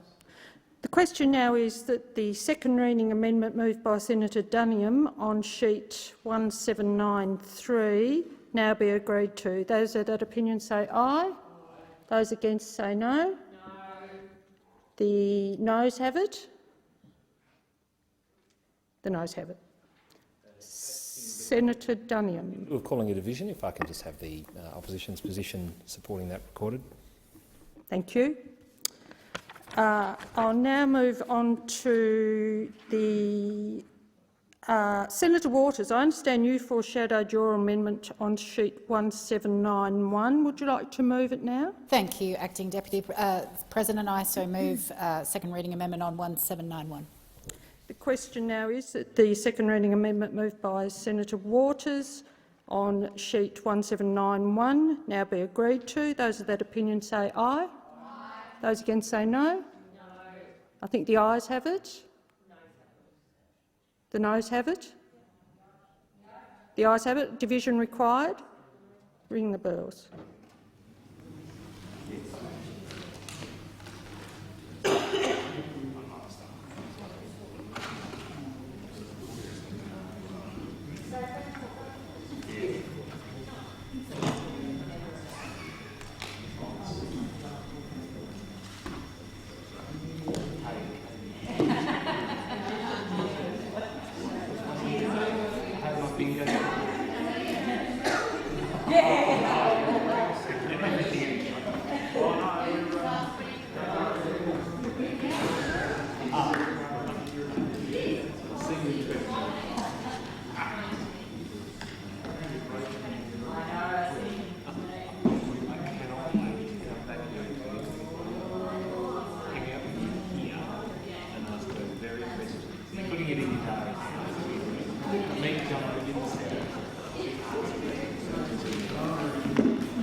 Do I just say lock the doors when the clock's finished? Or the doors?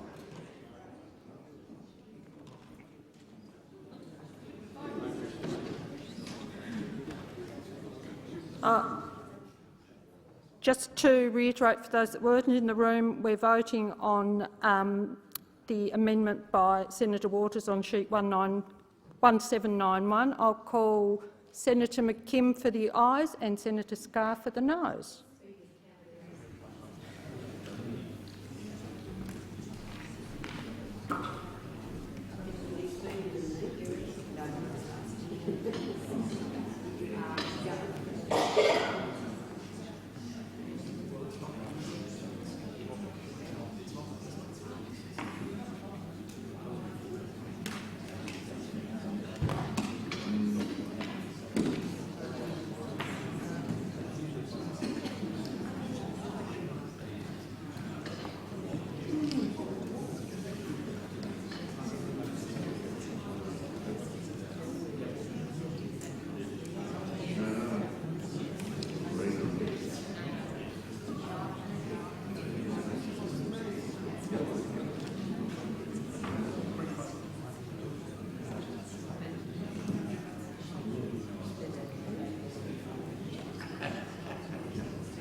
result of the division is ayes 7, noes 38. The question is resolved in the negative.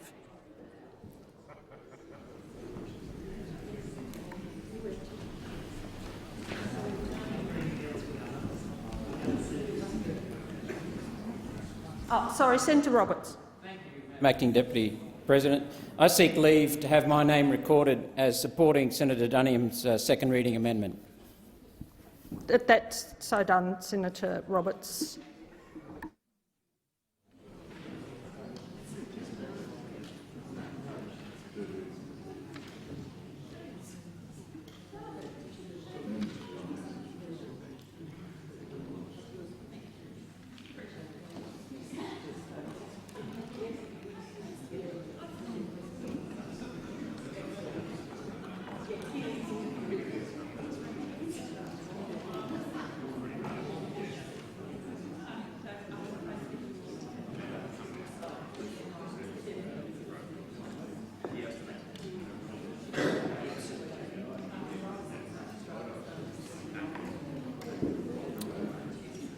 Senator Cash, I believe you have foreshadowed a second reading amendment. Thank you, and I move the second reading amendment on sheet 1789 as circulated in the chamber. I now put the question, should that amendment be agreed to? Those of the opinion say aye. Those of the opinion against say no. I think the ayes have it. Division required?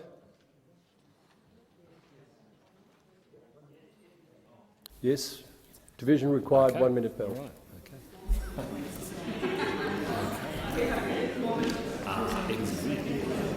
Yes, he called it incorrect.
So the question is that the second reading amendment as moved by Senator Cash on sheet 1789 be agreed to.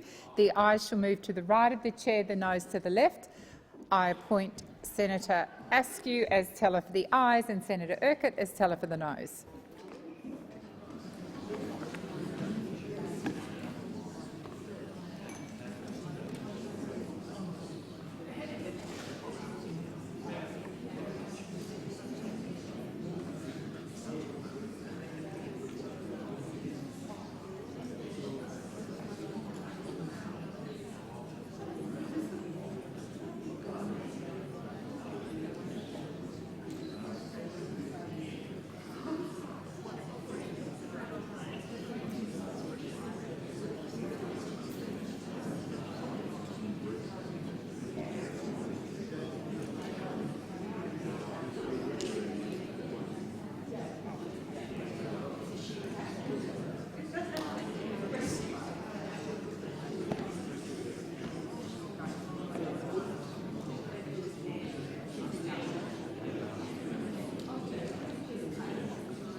Order. There being 23 ayes and 29 noes, the matter is resolved in the negative. Senators, I understand there are two further second reading amendments.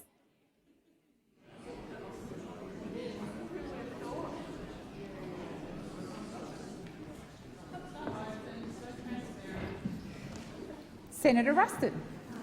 Could I please move my amendment on sheet 1788? Yes. So moved.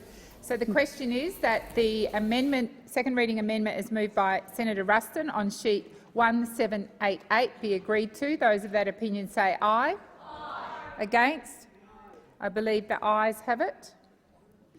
Now, Senator Gallagher. Record that the government record our opposition to that amendment. We can record the government's opposition. The ayes have it. We'll now move to, I think it's a second reader amendment standing in your name, Senator McKim. Very much, President. I move the amendment standing in my name on sheet 1792. Thank you, Senator McKim. So the question is that the second reading amendment is moved by Senator McKim on sheet 1792 be agreed to. Those of that opinion say aye.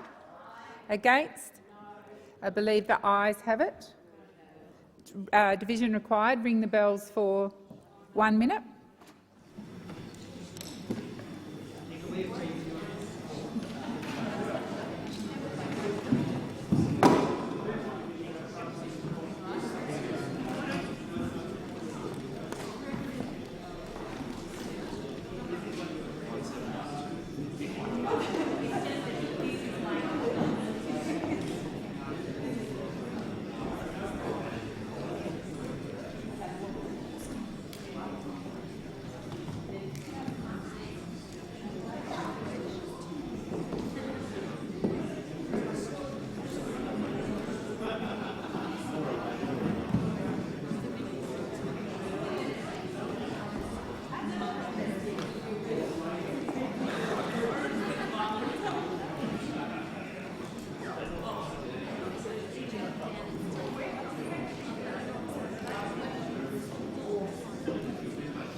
Lock the doors. So the question is that second reading amendment is moved by Senator McKim on sheet 1792 be agreed to. The ayes shall move to the right of the chair, the noes to the left. I appoint Senator McKim as teller for the ayes and Senator Askew as teller for the noes.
Order. There being 8 ayes and 44 noes, the matter is resolved in the negative. The question now is that the motion as amended be agreed to. Those of that opinion say aye. Senators, I've just put a motion. I'm going to put it again. So the question is that the motion as amended be agreed to. Those of that opinion say aye. Against?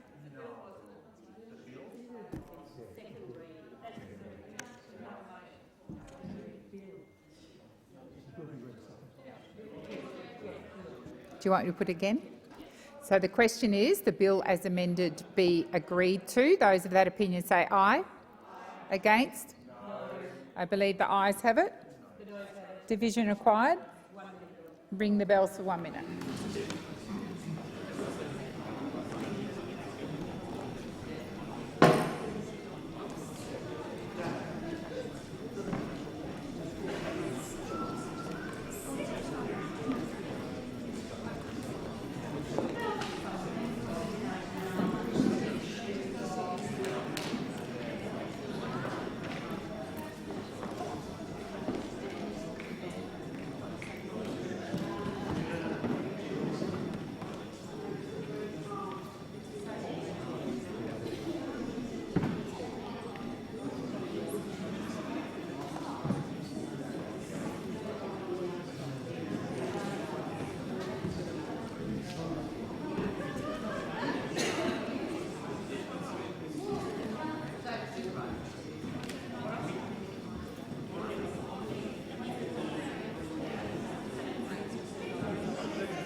So just relax.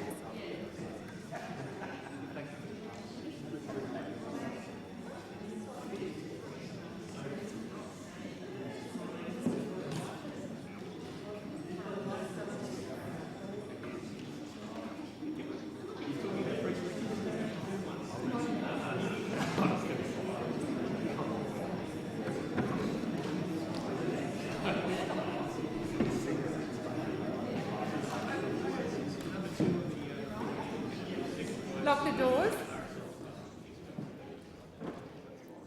So the question is that the second reading as amended be agreed to. The ayes shall move to the right of the chair, the noes to the left. I appoint Senator Urquhart as teller for the ayes and Senator Askew as teller for the noes.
Order. There being 29 ayes and 24 noes, the matter is resolved in the affirmative.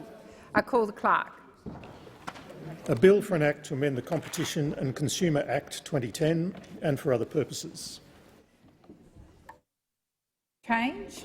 Senator Van.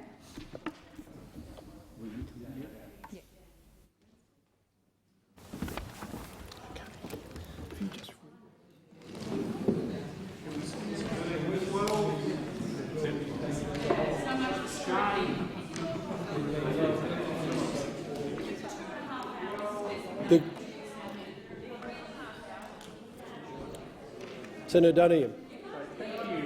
Chair, and look, this is the brave new world of Labor, Green, transparent, accountable, scrutinised politics. Here we are, 3.5 hours. We've all flown back to Canberra today to pass a bill that Labor and the Greens have the numbers to pass. This is what Australians can now expect as a result of what this crew here are going to do. And they've come in here with this bill purportedly to bring down power prices. Now, I just have to reflect on one thing. During my second reading contribution, I invited the minister in her summing up to make one commitment. That commitment I wanted to have made, reiterated, was I would have loved to have extended hours, because we'll come to that in a moment, but I wanted the minister to reiterate the Labor government's commitment to bring power prices down by $275. Those numbers did not pass the minister's lips. In fact, it is a no-go. You are not allowed to say those numbers anymore if you're a Labor MP or senator. Now, I'm looking forward. We tried it at estimates. We've tried it here in this debate. But no, we're not allowed to say it because that promise was never made. Except we know it was made 97 times in the election. A broken promise. And here we are today duping the people of Australia into thinking this bill's going to fix all their woes. It won't. It won't. So 3.5 hours of debate in the Senate. We had over 200 questions to make during this committee stage, and we have been denied that opportunity. We had several coalition senators, Senator Colbeck, Senator Reynolds, Senator Fawcett, Senator Little, all wanted to ask questions, all wanted to make contributions on the second reading debate, but no. This crew here, what they did was they truncated debate. They wanted to ram it through. Who knows where they've got to be tonight? I don't know. All under the guise of wanting to bring some cost of living relief. But we know that will not happen. We know this bill will not be able to deliver that for the people of Australia. It's going to go in the opposite direction. And the minister cannot bring herself or any of her colleagues to make the same commitment they made nearly 100 times during the election campaign, to bring power prices down by $275. And can I make the point that this is typical of the politics that the Australian Labor Party seek to play? And by dismissing concerns from energy analysts and companies that generate power and saying don't worry about what they've got to say, the real test will be for the Australian Labor Party when the people in the gallery, the people outside this building get their power bills. Will they be up or down? They'll be up. We know they'll be up. And you know what? The next question I seek to ask this government is whose fault will it be then? When power prices are going up, is it going to be our fault still? Is it going to be the Ukraine conflict? Or is it going to be someone else's fault? In 2025, when power prices have gone up, in the next month, when Australians are opening their power bills, their electricity bills, their gas bills, who are they going to blame? And this is exactly why we needed more than 3.5 hours to debate this legislation, to be able to properly interrogate it, to be able to look at whatever deal was done between the Greens and the Labor Party. We don't know. This is the thing. A few sketchy details referred to in their contributions to the second reading debate. Perhaps it was the election commitment they took to the election. Maybe this is new policy, is it? Labor and the Greens get together, and what they didn't get to get up at the election because they didn't win government, you're now going to give them a licence to do. As part of your deals, are we going to see a climate trigger down the track built into your EPBC legislation? Who knows? I know. It's a wild dream for the Australian Greens, but it's a nightmare for the people of Australia who are going to be paying more for their power bills. This is the simple problem. All of us get out. All of us talk to our family, friends, people that run small to medium businesses, and you know what?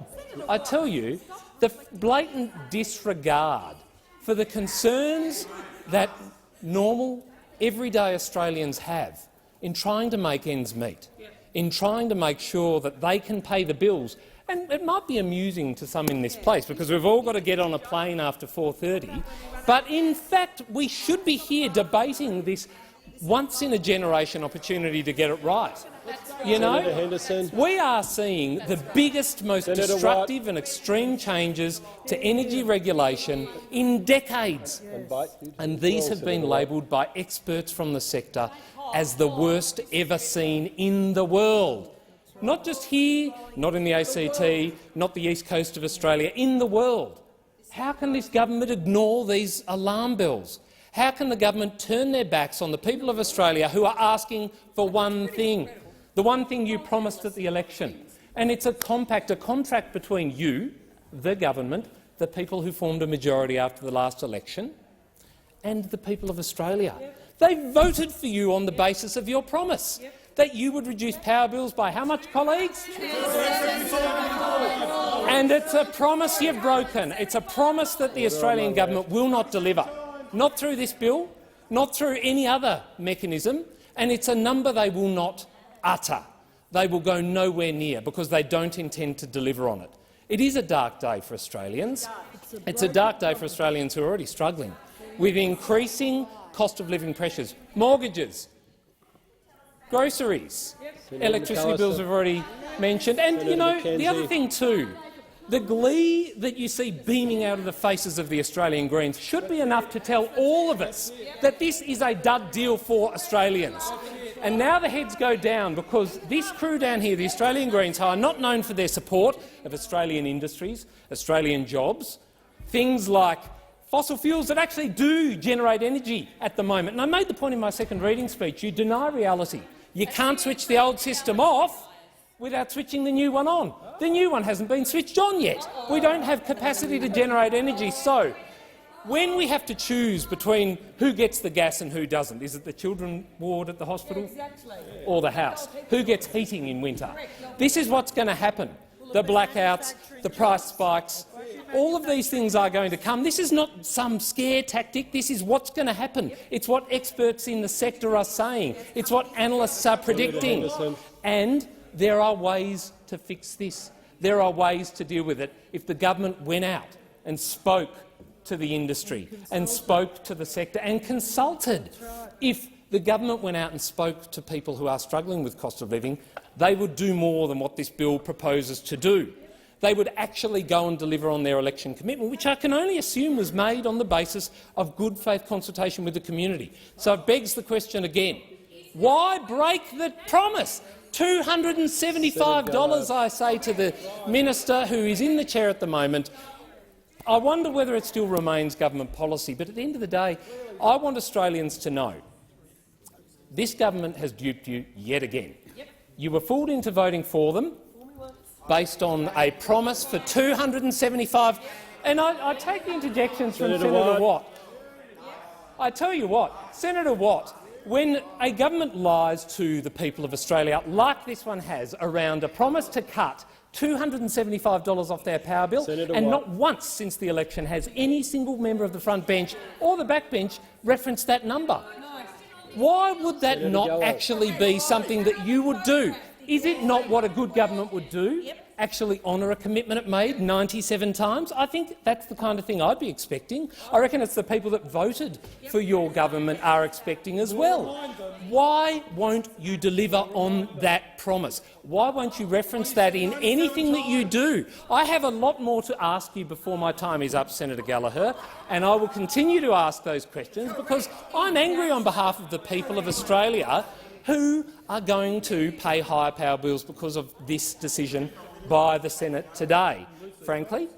And anyone who thinks that this is just something that will go away, I guarantee you, over time, and I said it and Senator Cash too said it in the debate, there's one test that you're all going to be facing in coming months and, in fact, at the next election. It's that one thing that we are all going to be looking at. We all pay power bills, we all pay for gas, we all pay for those essential services. Will those bills be going up or will they be going down? And I have a feeling they're going to be going up. And you know what? Just you can chalk off at the end of this year, oh, we got our optics up, we've rushed this bill through, we called people back to parliament. But frankly, in reality, we'll have done nothing for the people of Australia except make their lives harder, make it harder to pay bills, make it harder for Australians to actually keep food on the table and keep the lights on and the heating on come winter. And the most alarming thing, as I said before, I look down the end here at the Australian Greens who are beaming with happiness today because that is a sign they got what they wanted. The people of Australia have been dudded again because a minority are directing what this government does. But when you actually reduce power bills, $275, it'll be a happy day. And I'll be the first to congratulate you on what you do. Senator Gallagher. Thank you. There was a few questions.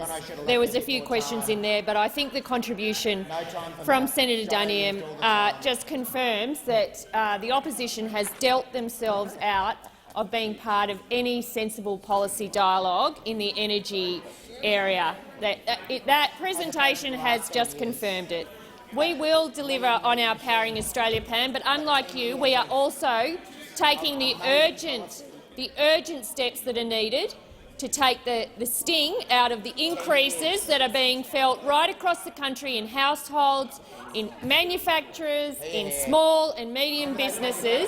And this response is a sensible and meaningful and responsible response to the current energy crisis, fuelled by the illegal invasion of Ukraine by Russia, but also at your feet. And we will not let you forget it, as you are voting for higher energy prices and higher costs for households, and you want to see businesses go to the wall. That's what you're voting today. That's the position you have chosen. We are on this side where we want to see those prices come down and people be given that assistance. That's what you're voting against today. You've dealt yourself out of being any kind of respectful or reasonable policy, or politicians involved in sensible policy debates. It's absolutely pathetic. You've been sitting there complaining that you weren't given the opportunity and wasting the time that we had available to you today. You made the choices and you've drawn up the battleground. Well, what Australian people will realise is Order! Order on my left.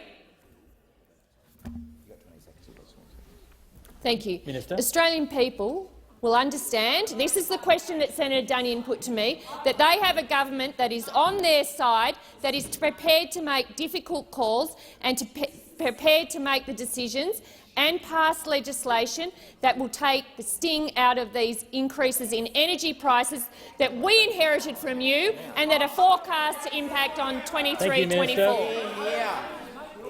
Order to my left.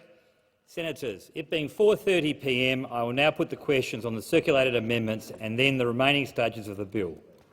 I will first deal with the amendment circulated by Pauline Hanson's One Nation.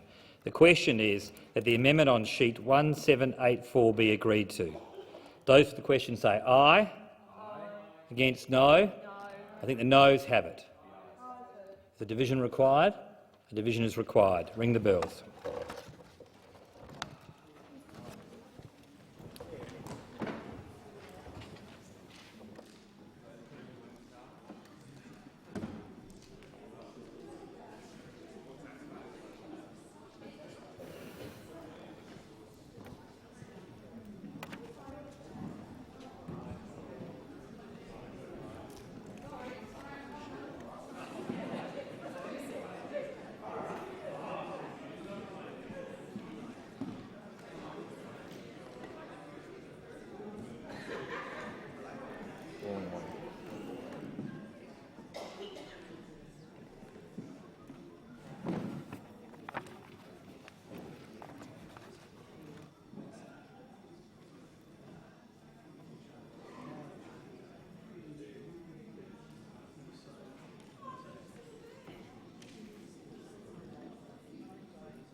lock the doors.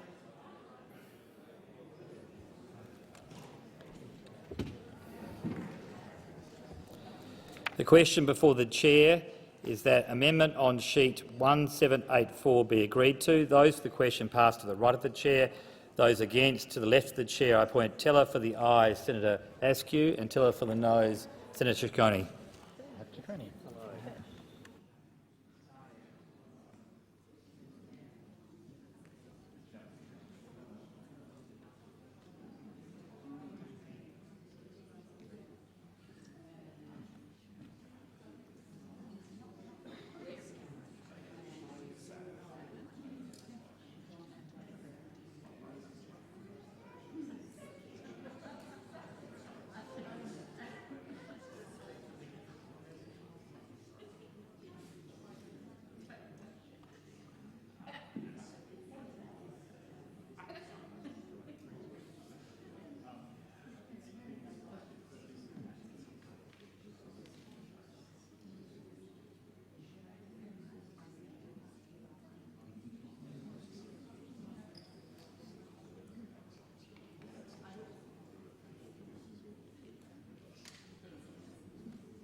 Honourable Senators, there being 25 ayes and 28 noes, it's passed in the negative.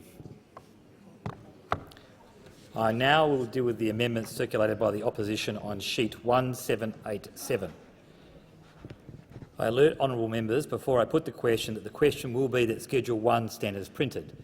So therefore, if you are supporting the opposition amendments, you would vote no, and if you are supporting the bill, you would vote in the affirmative. I'll now put the question. I put the question that Schedule 1 stand as printed. Those for the question say aye. Aye. Against no. I think the ayes have it. Is division required? Division is required. 1 minute bells. Are the whips happy? 1 minute bells.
Lock the doors.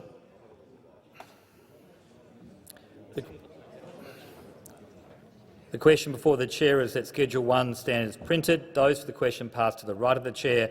Noes to the left of the chair. I appoint Teller for the ayes, Senator Ciccone. Teller for the noes, Senator Askew.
Honourable Senators, there being 29 ayes and 23 noes, it's resolved in the affirmative. I note that the remaining amendment on sheet 1787 was consequential on the previous amendment. Is someone seeking leave to withdraw the consequential amendment?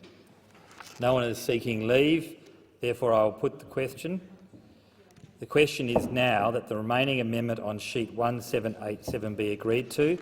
Those for the question say aye. Aye. Against no. I think the noes have it.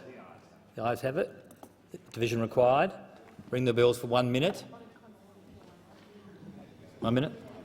The bills be rung for 1 minute.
Lock the doors.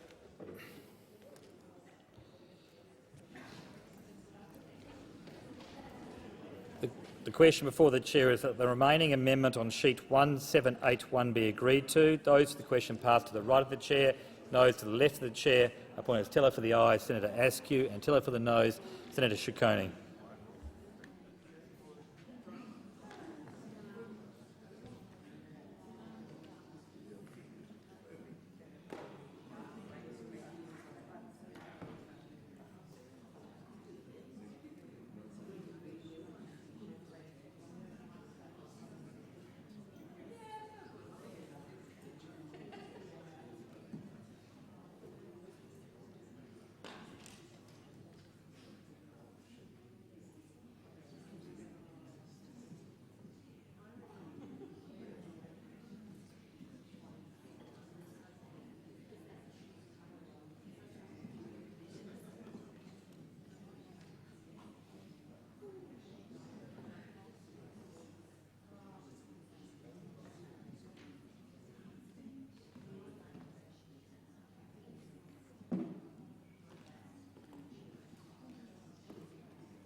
Honourable Senators, there being 24 ayes and 27 noes, it's passed in the negative.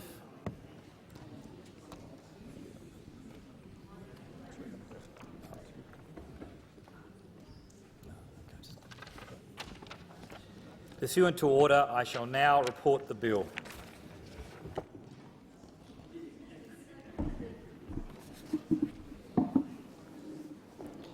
Honourable Senators, the committee has considered the Treasury Laws Amendment Energy Price Relief Plan Bill 2022 and agreed to it without amendment.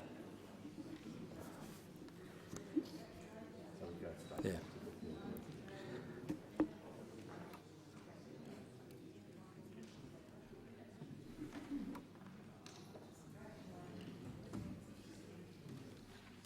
Senators, it now being after 4:30 p.m, I will now put the question with the amendment circulated by the opposition to the motion that the report from the committee be adopted. So the question is, so that amendment be agreed to. Those of that opinion say aye. Against? I believe the noes have it. Division required. Ring the bells for 1 minute.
Lock the doors.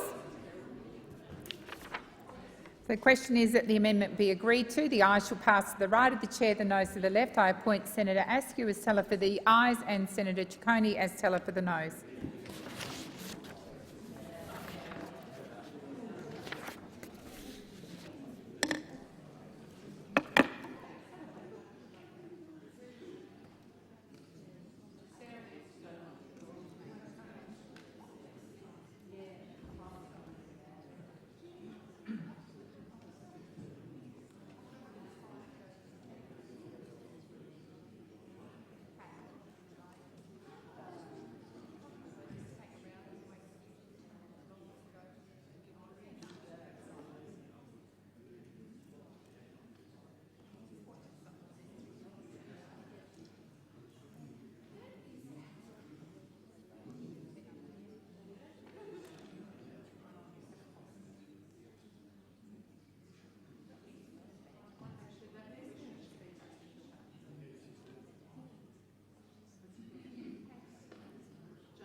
Order. There being 25 ayes and 26 noes, the matter is resolved in the negative. The question now is that the remaining stages of the bill be agreed to and the bill be now passed. Those of that opinion say aye. Against? I believe the ayes have it. Division required. Ring the bells for 1 minute.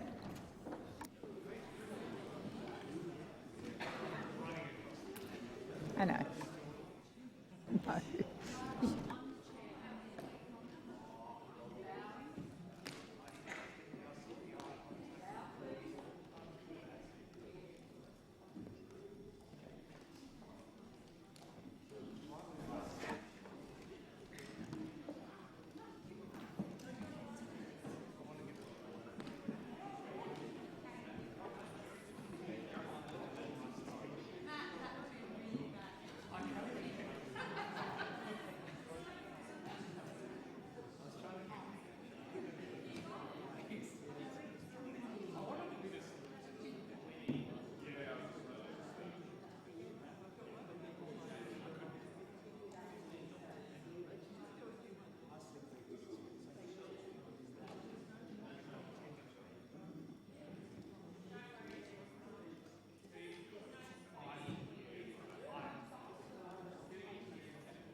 Lock the doors. So the question now is that the remaining stages of the bill be agreed to and the bills be now passed. The ayes shall move to the right of the chair, the noes to the left. I appoint Senator Ciccone as teller for the ayes and Senator Askew as teller for the noes.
Order. There being 28 ayes and 22 noes, the matter is resolved in the affirmative.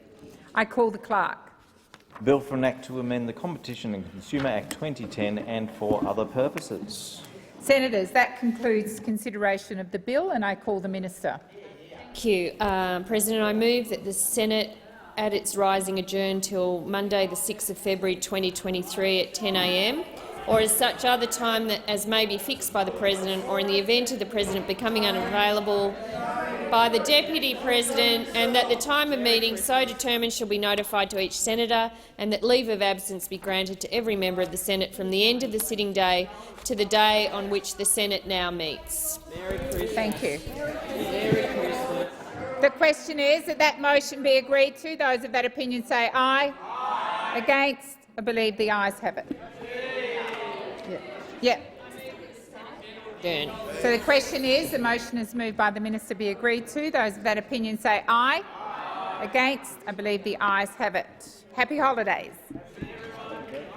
Yes.